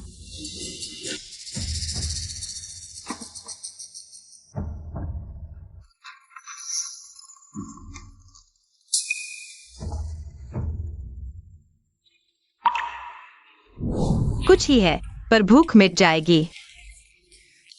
भरोसा रखें, लौटकर बात रखूंगी। हुजूर से सच्चाई कहूंगी। तुम्हें पूरा जवाब दूंगी। हमें तुम पर क्यों भरोसा करें? सब जानते हैं कि महाराज हम भूखमरों की जिंदगी की जरा भी परवाह नहीं करते। हाँ, बिल्कुल सही। वो तो हुजूर को किसी ने बहकाया हुआ है। इसके अलावा अगर वो सच में तुम्हें अपनाना नहीं चाहते तो इतनी मेहनत करके गोदाम खोलने की क्या जरूरत थी? मैं भी तो बस 7 साल की बच्ची हूँ। झूठ नहीं बोलता, एक बार भरोसा करो। ठीक है, हम एक बार फिर तुम पर एतबार कर लेते हैं, लेकिन अगर तुम नाकाम रही हम राजधानी हिला देंगे। राजमहल वापस चलो। जो हुक्म। हमें समझ नहीं आता तू नादान है या बेवकूफ। इतना बड़ा मामला और तूने हमें बिना बताए राजा चंद्रवंश को जांच के लिए भेज दिया। माँ साहिबा, गुस्सा मत कीजिए। हमने इसलिए छुपाया क्योंकि हमें डर था कि आप हमें नालायक समझेंगी। इसलिए हिम्मत नहीं हुई बताने की। जो हो गया उस पर तुझे दोष देने का कोई फायदा नहीं। अब सबसे जरूरी है इस समस्या का हल निकालना। तू दरबार में जाकर मंत्रियों को काबू में रख। बाकी का इंतजाम हम पर छोड़ दे। जो हुक्म। तुम शाही रसोई में जाकर खुद निगरानी करके नए सिरे से दलिया बनवाओ। ये राजकुमारी इन बेघर लोगों को अपने हाथों से दलिया बांटेगी। अभी जाती हूँ।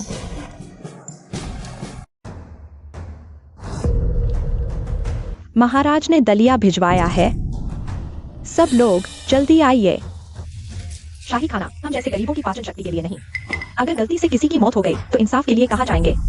हाँ, दिखावे के लिए हमारी भलाई कर रहे हैं। असल में हम चींटियों जैसी जान की उन्हें कोई परवाह नहीं।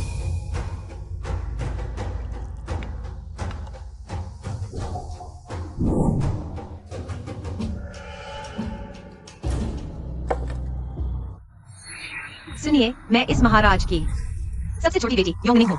मुझे पता है आपको डर है कि इसमें जहर है, लेकिन देखिए, मैंने भी अभी यही दरिया पिया है और मुझे कुछ नहीं हुआ। यही सबूत है कि यह सुरक्षित है। उस दिन जरूर किसी गद्दार ने साजिश रची थी ताकि आप महाराज से नाराज हो जाए। महाराज को अपनी सलाह समझें, उनका कभी इरादा नहीं था कि वे किसी एक को भी ऐसे छोड़ दें। अब यह दलिया आपके सामने ही तो है। तो क्या बेवजह भूखे मरना चाहेंगे?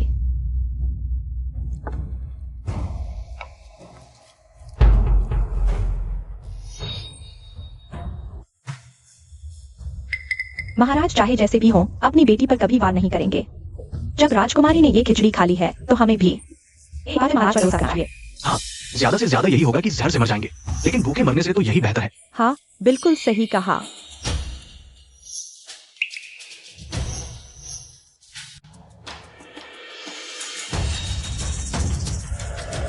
राजकुमारी, खिचड़ी तो सबने बांट दी गई है, ये फल भी। सबको बांट दीजिए। भूखे हुए खिचड़ी जो योंगनिंग राजकुमारी लेकर आई थी, मुझे वापस जाकर राजा साहब को ये बताना होगा। वहाँ कौन है? जरूर यही वो है जिसने पिछली बार जहर मिलाया था। तुम हमारा शाही तंगा लो और सिपाहियों को बुलाने जाओ। हमें इस बार इसे भागने नहीं देना है। राजकुमारी, जाने की जरूरत पड़ी तो हम जाती।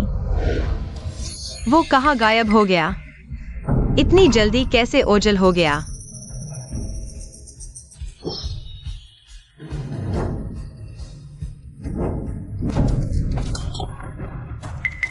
छोटे कद का होने का अपना फायदा ही है। हम तुम्हें चेतावनी दे रही हैं, हिलना मत।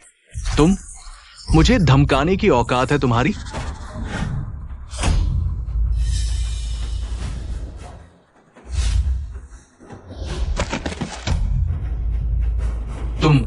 तुम एक 7 साल की बच्ची हो। ये सब कैसे? इतनी जबरदस्त तलवारबाजी। तुम बहुत कमजोर हो। हम अपनी जवानी में तलवार चलाना जानती थी। शादी के बाद से इसका इस्तेमाल नहीं हुआ। अब भी लगता है थोड़ा असर बाकी है। बस ये शरीर अब बहुत कमजोर हो गया है। थोड़ी सी ताकत लगाई और चक्कर आने लगे। राजकुमारी, राजकुमारी, क्या आप ठीक हैं? इस अगले को बांध दो और उठा कर ले चलो। जो आज्ञा।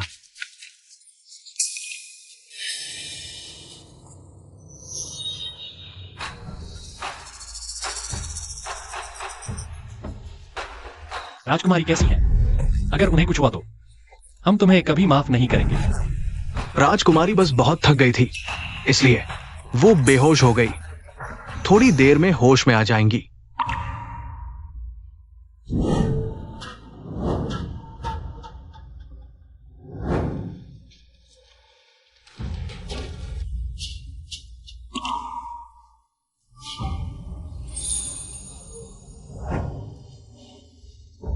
आप जा गई, ये हमारी गलती है। हमें आपको अकेले नहीं जाने देना चाहिए था। अगर आपको कुछ हो जाता तो हमारा क्या होता? पिताजी, मैं तो बुखार से बेहोश हुई थी। आप यहाँ कैसे? ये लहजा, क्या ये योंगनिंग निंगर है? तुम निंगर हो या माँ साहिबा? बिल्कुल माँ साहिबा। मुझे उम्मीद नहीं थी कि आप इतने चिंतित होंगे, इसलिए मैंने सोचा थोड़ा तुम्हें चिढ़ाए। माँ साहिबा, आप ठीक हैं, बस यही काफी है। आपने तो मुझे डरा ही दिया था। शायद, चिंता मत कर, हम बिल्कुल ठीक हैं। लेकिन उस हत्यारे से पूछताछ हुई जिसने खीर में जहर मिलाया था। जी, महारानी ने पूछताछ के लिए आदमी भेज दिया है, लेकिन ये साजिश करने वाला बहुत बड़ा हरामी है। खीर में जहर भी डाला और आप पर हमला भी किया। अगर मुझे पता चल गया कौन आपके खिलाफ होना चाहता है, मैं उस व्यक्ति को हल्के से नहीं छोड़ता। दरअसल उस हमलावर ने हमें नुकसान नहीं पहुंचाया, लेकिन मैं इस अफसर को ले जा सकता हूँ कि वह चेंग वांग का चेहरा स्पष्ट रूप से देख सकता हूँ। तो अच्छा ही होगा। माँ, आप आखिरकार जाग गए, इसलिए आपकी बेटी को आराम से महसूस कर सकती है। शाबाश बहू, हम ठीक हैं। उस हत्यारे से पूछताछ का क्या नतीजा निकला? जल्दी बोलो, कौन है जिसने हमारी प्रजा को जहर दिया और हमारी माँ साहिबा पर हमला करवाया? हुजूर, उस हत्यारे ने कबूल किया है कि ये सब राजा चंद्रवंश के इशारे पर हुआ। ये कैसे हो सकता है? यह असंभव क्यों है? क्या आपको याद है इमाई का परिवार? तब हमने तुमसे क्या कहा था? आप जानते हैं कि यह राजा चेंग ने मुझे मारा और अपने शाही पिता क्या? ये सब राजा चंद्रवंश चाचा का क्या धराया है? हाँ, तेरा लकड़ी का दिमाग फिर उस बूढ़े की जरूरत? माँ को दोबारा मरवाने के लिए? नहीं, हम अब उसे आप पर दोबारा हाथ नहीं डालने देंगे। सोचा नहीं था ये सब उसी का किया धराया है। बेकार ही हमने उस पर इतना भरोसा किया। माँ, बेटे से बड़ी गलती हुई। गद्दार ने आंखों पर पट्टी बांधी और हम मासूमों की तरह सोचते रहे कि वो हमारी भलाई के लिए ही कर रहा है, जिसकी वजह से आज आप पर उस शैतान ने दोबारा हमला करवा दिया। काव्य, देर नहीं हुई, असली चेहरा पहचान लिया। जी हुजूर, आपको अब सच्चाई समझ आ गई है, तो हमारे पास अभी राजा चंद्रवंश चाचा पर पलटवार करने का मौका है। हुजूर, चाचा मिलने आए, जहर देने वाला मिल गया। बहुत अच्छे, ठीक समय पर आया है। काव्य, तुम। माँ साहिबा, आप फिक्र मत कीजिए, अब से हम कभी नहीं उस बुड्ढे सियार के झांसे में दोबारा नहीं आएंगे। दरबार चलो। शाही दीवाने का सुनो। हुजूर को मेरा सलाम। आपने इस सेवक को जहर की तहकीकात का हुक्म दिया था। कुछ सुराग हाथ लगा है। इस साजिश के पीछे का मास्टरमाइंड वजीर लियू ही है। अच्छा, तो क्या चाचा जान आपने अपनी आंखों से वजीर लियू को उन गरीबों की बस्ती में जहर डालते देखा है? भले आंखों से नहीं देखा, पर पिछले दिनों से वो बार बार चोरी छुपे अपने आदमियों को उस बस्ती में भेज रहा था। इसमें कोई शक नहीं कि इसके तार उसी से जुड़े हैं। चाचा जान की बात सही है। संयोग से योंगनिंग खाना बांटते जहर फेंकने वाले से मुलाकात हुई। चाचा जान के मुताबिक तो वो गुनहगार वजीर लियू का आदमी होना चाहिए, लेकिन जब उससे पूछताछ की गई तो उसने कबूल किया कि वो तो चाचा जान का खास आदमी है। ये कैसे मुमकिन है? हुजूर, कृपया जांच करें। ये सब निश्चित रूप से किसी ने मुझ बूढ़े वजीर को फंसाने की साजिश की है। हम देखना चाहते हैं कि तुम्हारा ये पाखंडी चेहरा कब तक टिकता है। हमें तो अपने चाचा पर पूरा भरोसा है, इसीलिए हमने उस जहर देने वाले को जिंदा रखा है, ताकि वो चाचा के आमने सामने आकर उनकी बेगुनाही साबित करे। बुलाओ उसे, उस जहरीले को पेश करो।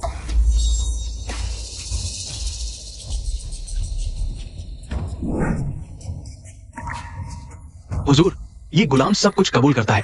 राजा चंद्रवंश नहीं हमें। बेघरों में जहर, परिवार बचाओ। गुस्ताख कही का मुझे झूठे आरोप में फंसाने की हिमाकत करता है। हुजूर, मुझ पर यकीन कीजिए, इन कमीनों की बातों में मत आइए। राजा चंद्रवंश, अब इतना बहाने बनाना बंद करो। ये सिर्फ जहर देने की बात नहीं है। राजमाता और पिछले महाराज की मौत का ताना बाना भी तुम्ही से जुड़ा है। ये तुम क्या कह रही हो?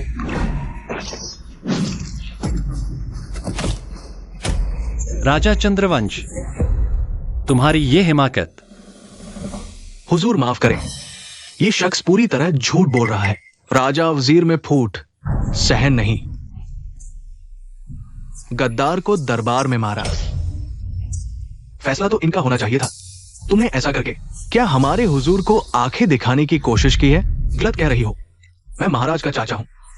सही राह दिखाना मेरा फाराजा।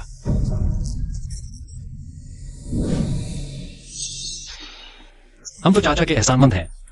चाचा ने हमारे लिए बहुत मेहनत की है, हमारे राज्य के लिए इतना कुछ किया। हम आप पर कैसे शक कर सकते हैं? बादशाह उतना ही बेवकूफ है। हालांकि वो जहर देने वाला तो चाचा के हाथों मारा गया, लेकिन वो बेघर लोग अब भी भूखे हैं और सड़कों पर भटक रहे हैं। चाचा को उन बेचारों की इतनी ही फिक्र है, तो क्यों ना अपनी सारी जायदाद बेचकर उनकी मदद कर दें। इस तरह सब लोग आपको दुआएं देंगे। बगावत पर दौलत जब्त होगी। देखते हैं फिर तुम बगावत की पूंजी कहां से लाओगे। बेघरों की ओर से चाचा का शुक्रिया। चाचा का ये त्याग देखकर हमें बहुत गर्व हो रहा है। अच्छा, तो ये बात है। मुझसे बड़ी भूल हो गई। राजा साहब, आप तो सच में जनता के दर्द को समझते हैं। उन बेघरों की मदद करने के और भी कई तरीके हैं। मेरी वो छोटी सी जागीर भी काफी नहीं पड़ेगी। जितना हो सके उतनी मदद तो हो। सुनो जरा, कल तुम राजकुमारी योंगनिंग को साथ लेकर महल की गिनती। चाचा को डर। अच्छे से हिसाब लगाना, उन गरीबों के साथ कोई नाइंसाफी न हो। जो हुक्म हुजूर। ये लो, और वो तीनों सब उठाओ।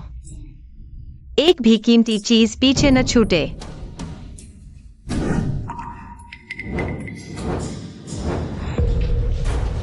नहीं ला, ये सभी वेश हैं जिन्हें कई वर्षों से देश के लिए मूल्यवान माना जाता है। ये सब राजा साहब के बरसों पुराने भाग्यशाली राजदंड है। राजा साहब, ये सब आपकी सदियों की अनमोल धरोहरें हैं। इन्हें जब्त नहीं किया जा सकता। छोटे लू जी, क्या हमने इस हवेली से कीमती सामान का एक भी कण नहीं छोड़ा? राजा साहब, हमने इस हवेली का अपना है। तहखाने तक की तलाशी ले ली गई, यहां तक कि हर चीज की तलाश की थी। ये सेवक सब कुछ दुरुस्त कर चुका है। बहुत खूब। और सुनो, ये कुछ लाल चंदन की कुर्सियां भी ले जाओ। जरा अच्छी कीमत आएगी इनकी। और राजा चंद्रवंश की शाही पोशाक भी उतार लो, गिरवी रखने से मोटी रकम मिल जाएगी।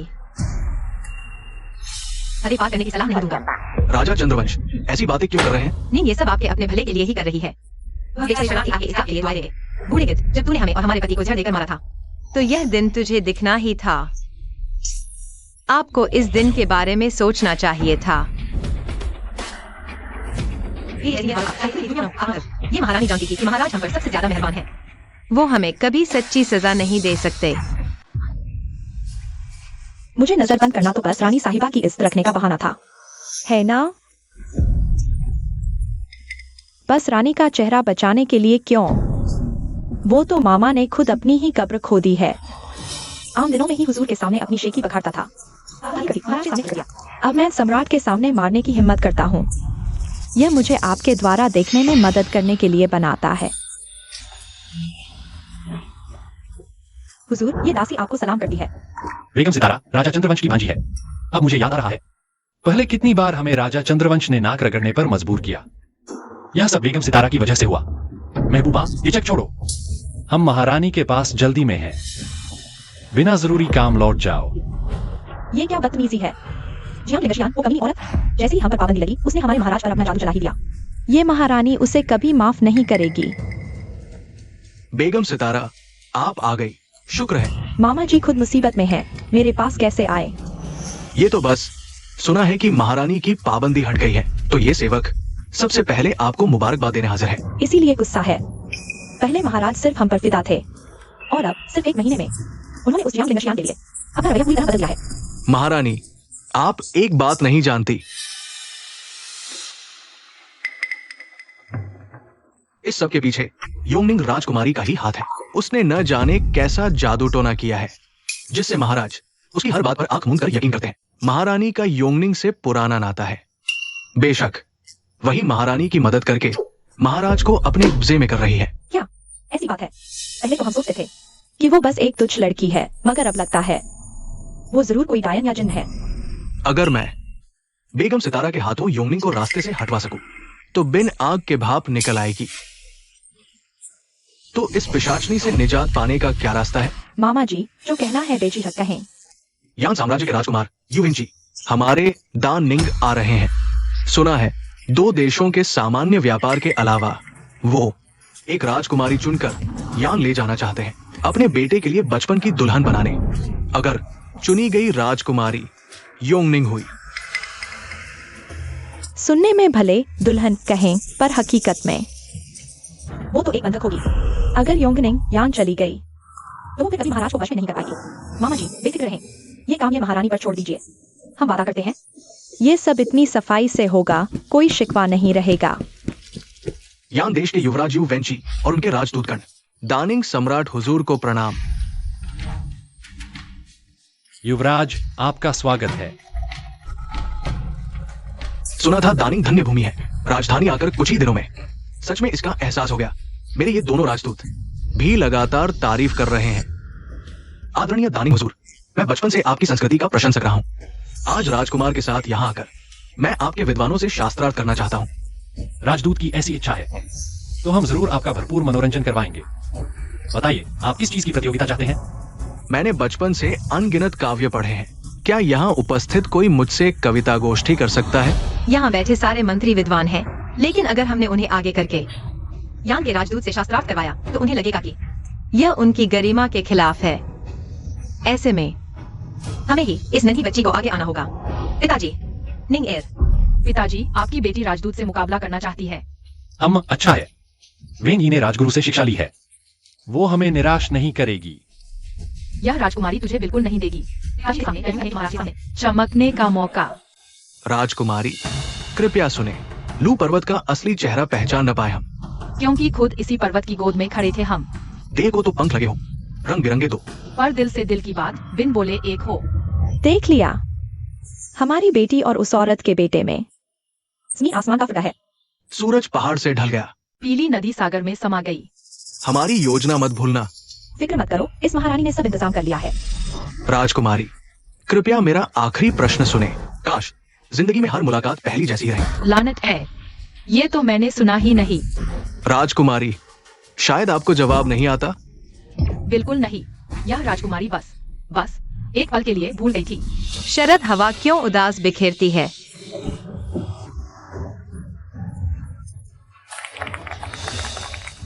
ये सेवक हार मानता है। दोनों राजकुमारियों की बुद्धि अद्भुत है। दान निंग के महाराज, आपकी राजकुमारियां सचमुच विदुषी है। ये सेवक नाकाबिल है। ये सेवक राजकुमारियों से धनुर्विद्या में होड़ चाहता है। लेकिन हमें तो तीरंदाजी आती ही नहीं। महाराज, चिंता मत करो, निंगेर पर छोड़ दो। पूरे दानिंग में माँ साहिबा दूसरे नंबर पर, कोई पहले नहीं।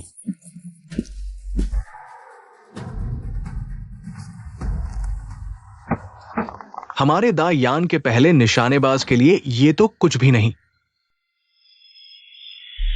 राजकुमारी, पधारिए।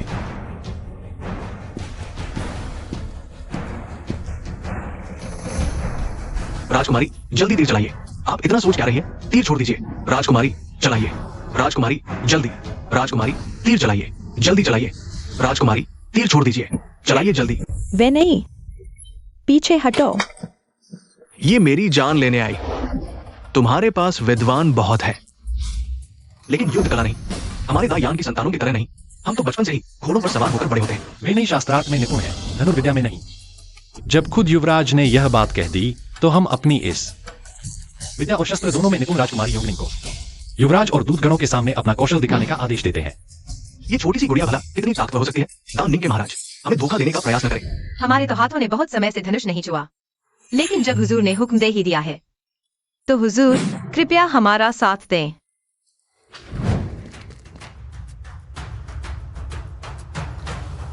बहानेबाजी।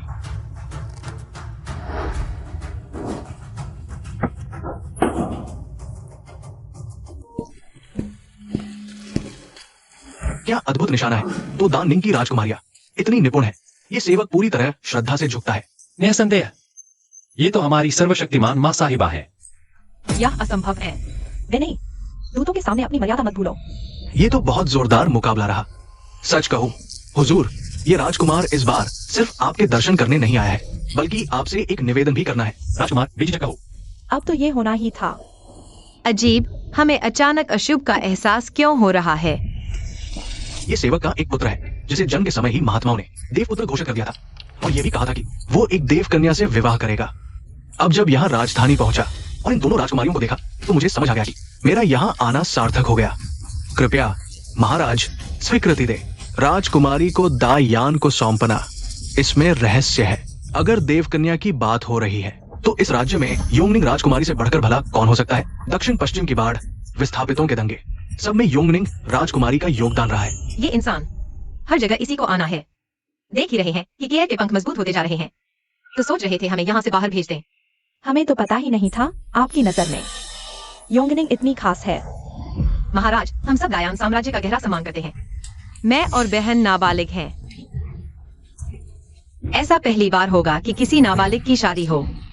ये सेवक ने जरूर ये बात सोची है, इसलिए बस यही चाहता है कि राजकुमारी को पहले अपने साथ ले जाऊं और उन्हें पूरा राजसी सम्मान दूं।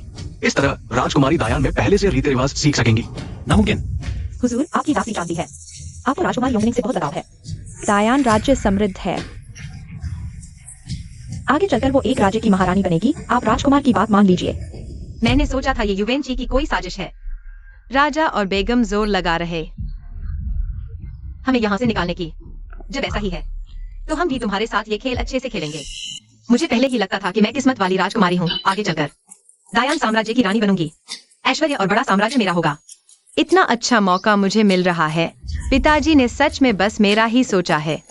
पिताजी, माँ साहिबा, मैं आपकी बेटी यानी की जगह दायान जाने को तैयार हूँ। नहीं, क्या बकवास कर रही हो? वापस आओ। किस्मत वाली राजकुमारी मैं हूँ। उस योंगनिंग जैसी लड़की को मिल ही नहीं सकता। माँ साहिबा, मैंने झूठ नहीं बोला। मैं बचपन से। दायान के रीति रिवाजों की इज्जत। तो मेरे लिए इससे अच्छा क्या हो सकता है? नालायक। ये महारानी को तो वेनी की बात सही लगती है। जब अजी में इतनी समझदारी और त्याग की भावना है तो हमें उसका साथ देना चाहिए। हुजूर, वेनी अभी बच्ची है, ऐसे ही बोल रही है। दायन इतना दूर है और वो बचपन से मेरी गोद में बड़े नाजों से पली है। वो इतनी तकलीफ नहीं झेल पाएगी। बेगम साहिबा, निंगेर आपकी फिक्र समझती है कि आपको विनय का कितना ख्याल है। लेकिन अभी आपने खुद ही कहा कि वो दायान बहुत समृद्ध है। वहाँ कोई तकलीफ नहीं होगी और आगे चलकर राज्य की रानी बनेगी। ये तो कितनी बढ़िया बात है। फिर जब विनय बहन की बारी आती है तो आप राजी क्यों नहीं? बेगम साहिबा, आप वेनी की मर्जी का साथ दीजिए। हुजूर, वेनी, सच कहना, क्या तुम अपनी खुशी से दायान जाना चाहती हो? अगर तुम्हारी मर्जी नहीं है तो मैं राजकुमार को अभी मना कर सकता हूँ। जी, मेरी पूरी मर्जी है। वेनी, जब ऐसी ही बात है तो हम वेनी को राजकुमार के हवाले करते हैं। ये सेवक राजकुमारी वैनी को कोई तकलीफ नहीं होने देगा। मामा जी, आपके पैरों पड़ता हूँ। मेरी वेनी को बचा लीजिए। वो अभी कितनी छोटी है मामा जी। उसने खुद ही योनि की बातों में आकर, उस नादान लड़की के बहकावे में आकर अपनी जान देने चली गई। अब हम क्या कर सकते हैं? हमने तो अभी तक तुम्हें दोष नहीं दिया कि तुमने हमारी योजना पर पानी फेर दिया। मामा जी, आप महाराज के पास जाइए। आप हुजूर से फरमाइश कीजिए कि वो अपना हुक्म वापस ले लें। मामा जी, उसके नाम से ही खून खौलता है। बेहतर होगा तुम बस अपनी खैर मनाओ। ये बेगम सितारा तो निखट्टू निकली, इतना सा काम भी ठीक से नहीं कर सकी और ऊपर से अपनी बेटी को भी खुद ही गर्द में डाल दिया। अब ये नालायक शासक दिन ब दिन और ताकतवर होता जा रहा है। अब तगड़ा दाव खेलना होगा।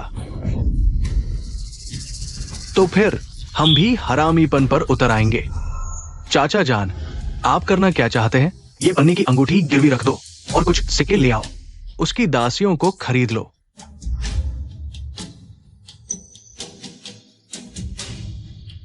बस फिर क्या, ये एक पुड़िया कालकोट की जो XIOK के रोजाना के शोरबे में मिला दी जाए तो समझो उसकी मौत पक्की है।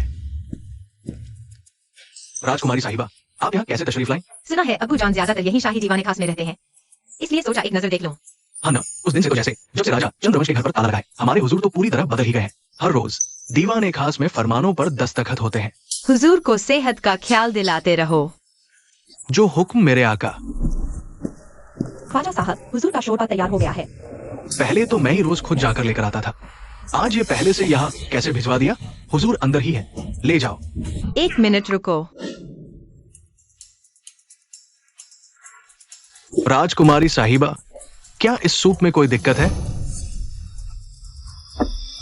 कुछ नहीं, बस मुझे लगा कि पिताजी के सूप में थोड़ी ज्यादा ही खुशबू है, तो बस मेरा मन ललचा गया। अरे, ये तो छोटी सी बात है। कल ही हम रसोई एशाही को हुक्म देंगे कि हर रात आपके लिए भी एक कटोरा भेज दिया करें। तो आपका बहुत बहुत शुक्रिया ख्वाजा जी। अंदर चलो। सूप में हलाहल मिला था। तो ठीक है, हम भी तुम्हारे साथ चालबाजी का खेल खेल लेते हैं। राजा साहब, काम हो गया। हमारे आदमी ने खबर दी है कि जहर वाला सूप आरामगाहे शाही में भिजवा दिया गया है। बहुत खूब, तुम जाओ और शाही खजाने से जाकर कुछ पटाखे ले आओ। जब महल से मुझे बुलाने कोई आए तो तुम बाहर आंगन में पटाखे जलाकर मेरी सारी बदकिस्मती का धुआं कर देना। साथ ही मेरी तख्तनशीनी का जश्न भी मनाना। जो हुक्म। हुजूर, आज का सूप पेश है, गर्म गर्म पी लीजिए। यहीं रख दो और बाहर जाओ, हम थोड़ी देर में पी लेंगे।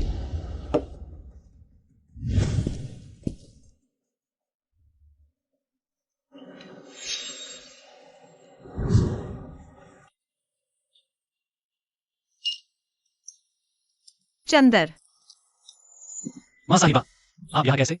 हमने सुना है कि तुम इन दिनों बहुत मेहनत कर रहे हो, इसलिए हमने खास तौर पर अपने हाथों से तुम्हारी पसंद का खाना बनाकर लाई है। अच्छा, माँ साहिबा ने बहुत दिनों बाद मेरे लिए कुछ बनाया है। तो चलिए अभी नूर महल चलते हैं, हमसे अब और इंतजार नहीं हो रहा। लेकिन शाही रसोई में बना ये सूप बेकार भी तो नहीं जाना चाहिए। हमने सुना है कि बेगम सितारा इन दिनों अपनी बहन की वजह से काफी परेशान है। क्यों न ये सूप उन्हीं के पास भिजवा दिया जाए। माँ साहिबा ने ठीक कहा। तो हम अभी शाहरू जी को हुक्म देते हैं कि ये सूप वहां पहुंचा आए।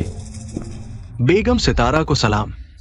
आज हुजूर के हुक्म से खास तौर पर आपके लिए ये सूप लेकर आया हूं। ये वही है जो शाही रसोई में खास हुजूर के लिए बना था।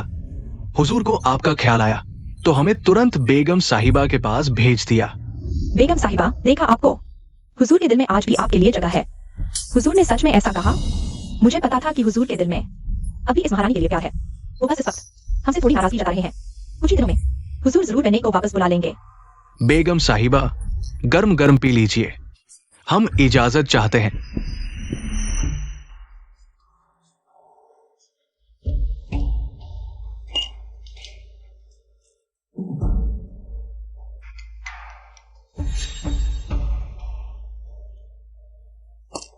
महाराज का तोहफा ही कुछ और होता है।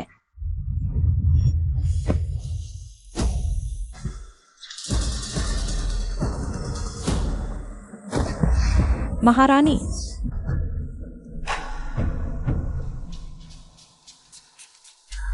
हुजूर, बेगम सितारा कल रात का शोरबा पीने के बाद अल्लाह को प्यारी हो गई।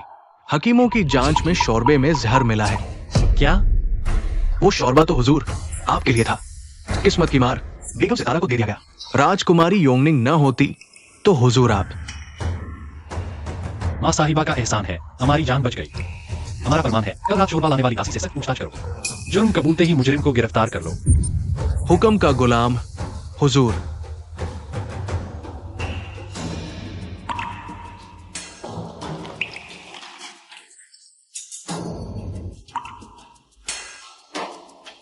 ख्वाजा जी, आप कैसे? कहीं महल में कुछ बड़ा तो नहीं हो गया? चाचा, आप सब पहले से जानते हैं, तो फिर हमारे साथ महल चलिए। और क्या, जाओ पटाखों की माला में आग लगा दो। शायद मेरा ये जाना ही आखिरी हो। हुक्म का गुलाम।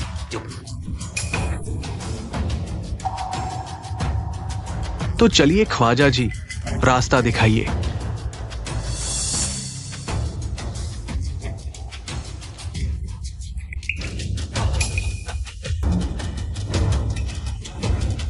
बादशाह ने तुरंत दरबार बुलाया और राजा चंद्रवंश, तुम न तो शाही लिबास में हो और नहीं तुम्हारी ये अकड़। क्या हमारे बादशाह को तुम कुछ समझते ही नहीं? तो क्या शाह के एक नालायक बच्चा है, उसकी औकात नहीं। तुम्हारी हिम्मत बगावती बोल बोलने की। तुम सच में बागी हो। हाँ, मैं बागी हूं। पिछले महाराज की मौत के दिन से ही मैंने ये तख्त हड़पने की साजिश रची थी। शाह के तो एक निकम्मा है। अगर पिछले महाराज और राजमाता का फरमान न होता तो क्या वो इस सल्तनत का वारिस बनता? बादशाह पिछले महाराज की औलाद है, भले ही खिलंदड़ है पर दिल के साफ और नेक है। राजा चंद्रवंश, तुम्हारी ये गुस्ताखी बस करो। जी आंशियान, मैंने हमेशा तुम्हें ऊंचे ओहदे पर देखकर नेकी का ढोंग करते देखा है। तुम भी जियांग के लिए साजिश करते हो। क्या तुमने अपनी पोती को शाओके से सिर्फ घराने की हैसियत बढ़ाने के लिए नहीं ब्याहा? झूठ, मेरा झूठ तुम खुद बखूबी जानते हो। आखिर एक गद्दार अपने माथे पर गद्दार लिखकर तो चलता नहीं। मेरी सलाह है, शाओ के जैसे अंधे नालायक शासक की मदद छोड़ दो। शाओ परिवार में कोई और शासक बने, वो उससे लाख गुना बेहतर होगा। भरे दरबार में इतने बड़े बोल बोलते हो, क्या तुम बगावत का ऐलान कर रहे हो? राजा चंद्रवंश, वैसे भी जियाओं के मर चुका है। अगर हम बगावत करें भी तो किससे डरें?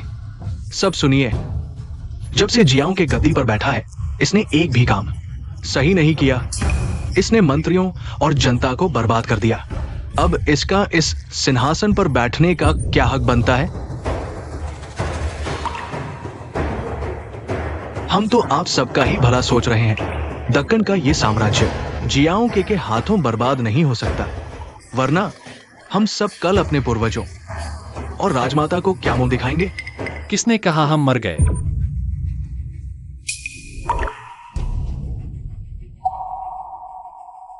तू अभी तक जिंदा क्यों है? सबने सुन लिया ना? राजा चंद्रवंश चाचा का घिनौना सच सामने आ गया। ये गद्दारी करना चाहता था, साम्राज्य के लिए खतरा। सिपाहियों, इसे पकड़ो।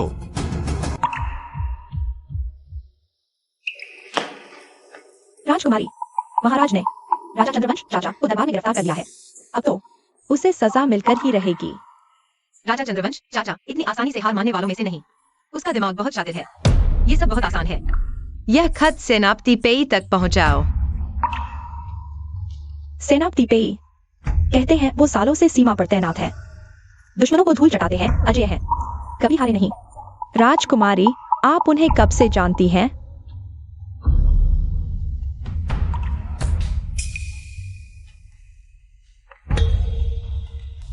याद रखना, ये खत सेनापति पेई के हाथ में ही जाना चाहिए। जो हुक्म मेरे आका। नहीं, मेरा दिल नहीं मान रहा। चलो खुद ही देख कर आते हैं। चूंकि तुम जिंदा हो तो हमें आज दरबार में क्यों बुलाया? चुप रहे गद्दार। दासियों को घूस देकर हुजूर को जहर दिया। कबूल है गुनाह? अरे मरा तो नहीं ना? क्योंकि तेरा दिया जहरीला खाना हमने बेगम सितारा को दे दिया। सोचा नहीं था ना? अपनी साजिश से तूने अपनी ही भांजी की जान ले ली। तो क्या हुआ? क्या तुम हमें मौत की सजा दोगे? ये साम्राज्य तो हमेशा से हमारा ही था। ले जाओ इसे, अभी फांसी दो। जियाओ के, तूने सोच लिया हम अकेले ही आए थे? हमने कोई पुख्ता इंतजाम नहीं किया? हुजूर, यांगसिन महल चारों तरफ से शाही सिपाहियों से घिर चुका है। जियाओ के, तुम हार गए। तुमने बहुत पहले ही शाही सेना के सेनापति को अपनी तरफ मिला लिया था। ये सब बरसों पहले ही तय कर लिया था। हाँ वजीर, वरना तुम्हें क्या लगता है पिछले महाराज और राजमाता कैसे खत्म हुए? इस महल का कोना कोना मेरे लोगों से भरा है। तुम में से कोई भी भाग नहीं सकता। वाह मेरे चाचा जान, सच में हमारे बहुत अच्छे चाचा हैं। मैं तुम्हें तभी मार डालते। ये सब तुम्हारी वजह से हुआ। हमें तलवारें उठाने की जरूरत नहीं थी। मैं इतने लंबे समय तक बस यही चाहता था कि वजीर और प्रजा तुम्हें राजगद्दी से हटा दे। तुम दुश्मनी पर उतरे, दिमाग चला। ऐसे में हम तुम्हें जिंदा नहीं छोड़ सकते थे। देखता हूं किसकी हिम्मत है जो मेरे पिता को हाथ लगाए। निंगेर, पिताजी। चाचा जान, अपने गुस्से पर काबू रखिए। आप इतनी उम्र हो गई है। इतना गुस्सा करेंगे तो आपका अंत भला नहीं होगा। देखिए ना, अभी से शगुन दिखने लगे हैं। ना जाने क्यों ये छोटी सी राजकुमारी मुझे हमेशा राजमाता जैसी लगती है। हालांकि पोती का अपनी दादी पर जाना तो आम बात है। तुमने गौर नहीं किया? बाहर की आवाजें पूरी तरह बंद हो चुकी हैं। तुम्हारा क्या मतलब है? असल में मेरे पिता को आपकी चाल का अंदाजा बहुत पहले ही हो गया था। तैयारी कर पेई को बुलाया। तुम्हारे आदमी अब तक उनके ग़ज़े में आ चुके होंगे। वो बुज़दिल? तुम सच में मेरा मजाक उड़ा रही हो? अगर उसमें अक्ल होती तो क्या इतने सालों तक मेरी महत्वाकांक्षा नहीं समझ पाता? क्या वो ये कहकर हमारी बेअक्ली का मजाक उड़ा रहा है? राजकुमारी, जो आप कह रही हैं क्या वो सच है? जनरल पेई सच में आ रहे हैं? अगर सच में जनरल पेई आ गए तो हमारी जान बच जाएगी। पिछले महाराज के ताजपोशी के बाद से ही जनरल पेई खुद ही सीमा पर जाकर शहर की रखवाली कर रहे हैं। 15 साल बाद लौटे नहीं, दुश्मनों को पछाड़ते रहे। वो हमारे राज्य के सबसे पूजनीय योद्धा है। योंगनिंग, तुम्हारी जुबान पर अब भी लगाम नहीं है। वो इतना नालायक शासक है कि जनरल पेई के दिल में तो बरसों से नाराजगी है। भला वो उसे बचाने क्यों आएगा? और फिर जनरल पेई को अपनी छावनी से आने में कम से कम 3 पहर तो लगेंगे। अगर तुम अभी हथियार डाल दो तो शायद पिताजी तुम्हारे खानदानी रिश्ते का लिहाज करके तुम्हारी लाश बिना टुकड़े किए छोड़ दें। योंगनिंग, पीछे हटो।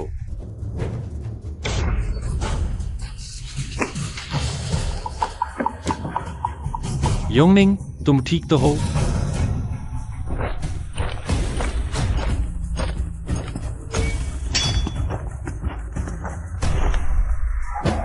ये सेवक देर से आया, हुजूर कृपया क्षमा करें। कोई बात नहीं सेनापति पेई, तुम बिल्कुल सही समय पर आए हो। इस लड़की के चेहरे के भाव बिल्कुल मेरी जान जैसे क्यों लग रहे हैं?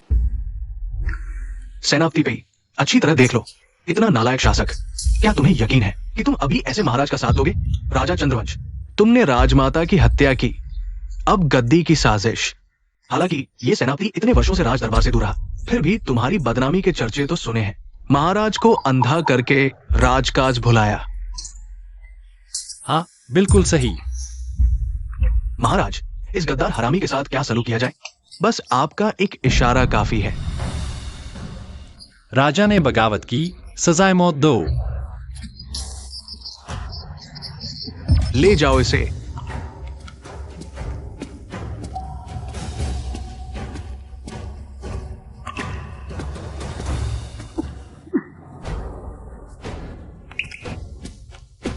मैं तो कामयाबी के बस एक कदम दूर था। ये सब तेरी वजह से हुआ, नाचीज लड़की। आखिर तूने कौन सा जादू टोना किया जो एक्साइयों के तेरी हर बात मानने लगा? दरअसल राजा चंद्रवंश, तुम शुरू से ही गलत थे। तुमने मुझे और पिछले महाराज को मारा और मेरे एक्साइयों को बिगाड़ दिया। तुम्हारा ये अंजाम तो होना ही था। आखिर तुम हो कौन? तुम योनिंग हो ही नहीं सकती। इतने दिनों बाद भी क्या तुम अब तक नहीं पहचान पाए कि हम कौन हैं? तो तुम राजमाता हो। अब समझा। चलो, अब मुझे समझ आया। कोई ताजुब नहीं कि एक्साइयों के तुम्हारी हर बात मानता है।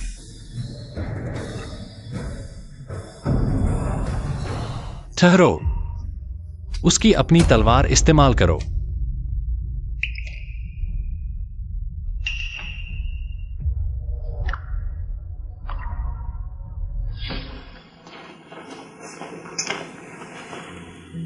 राजकुमारी को सूचित करो, सेनापति पेई ने भेंट चाही है। जिनसे मिलना तय है उनसे तो मिलना ही पड़ता है। उसे अंदर आने दो। जी।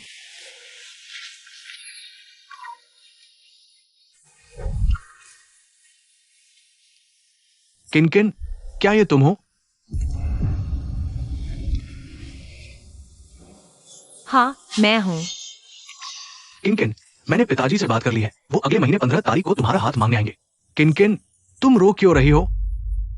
पेई जाओ, मैं तुमसे शादी नहीं कर सकती। मेरे पिताजी ने मेरा रिश्ता युवराज से तय कर दिया है। तो मेरा क्या? मेरा क्या? किनकिन, वो युवराज हैं और आने वाले कल के महाराज। मेरे पिताजी मना नहीं कर सके। पेई जाओ, हम ये रिश्ता यहीं खत्म करते हैं। किनकिन। किनकिन,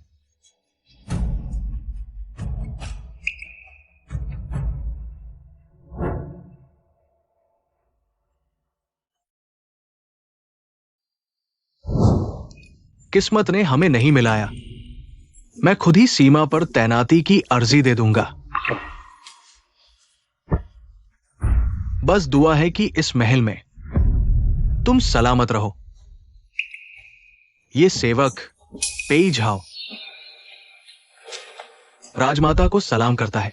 सेनापति पेई, चलो हमें थोड़ी देर बाहर घुमा लाओ। पूरे राजमहल में तो यही खबर फैली थी कि हमारा देहांत हो गया। फिर भी फौज लेकर क्यों आए?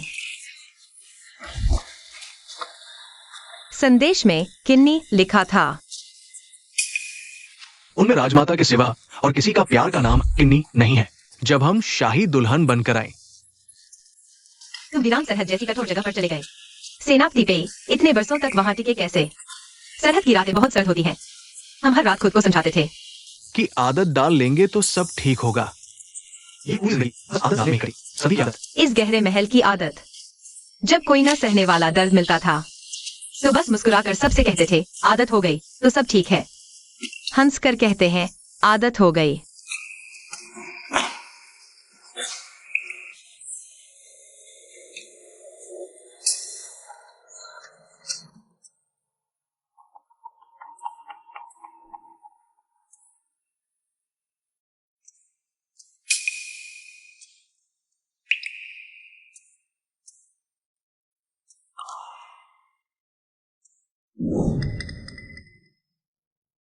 पेई झाओ, तुम बुद्धे हो गए हो, बाल भी सेफ हो गए।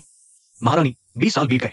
ये सेवक तो बुद्धा होगा ही, लेकिन आप तो अभी जावा है और आपका भविष्य बहुत लंबा है। राजकाज में वजीर और सेनापति हैं। बहू संभालेगी, हम निश्चिंत हैं।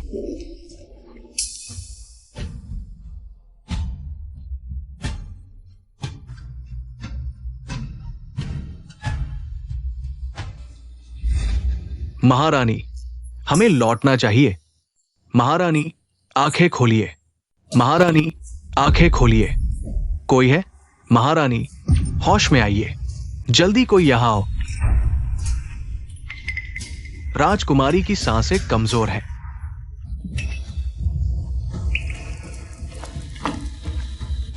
ये कैसे हो सकता है? ये मुमकिन नहीं है। अभी तो कल ही वो बिल्कुल ठीक थी। बकवास मत करो, तुम निकम्मे कहीं के। ऐसे वक्त में तुम सब यही बेकार की बातें लेकर आते हो। अगर कुछ करना पड़े, जो भी करो, इस राजकुमारी को बचाना होगा। हुजूर, हमने अपनी पूरी कोशिश कर ली। निकल।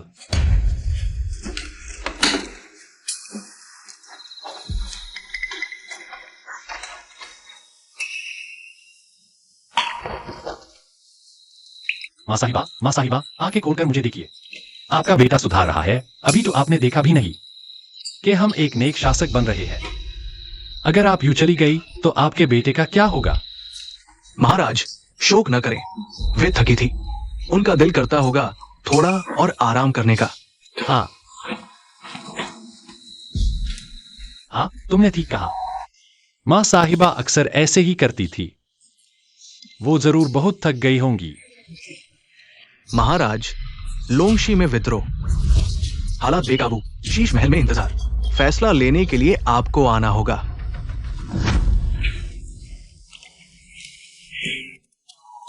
फिर दंगे, हमने तुम्हें पाला है।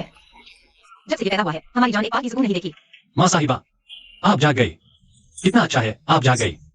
अब हमारा बेटा संभल जाएगा। लेकिन मां, ये लोंगक्षी का विद्रोह। हाय, ये मुसाफती जिंदगी कब खत्म होगी?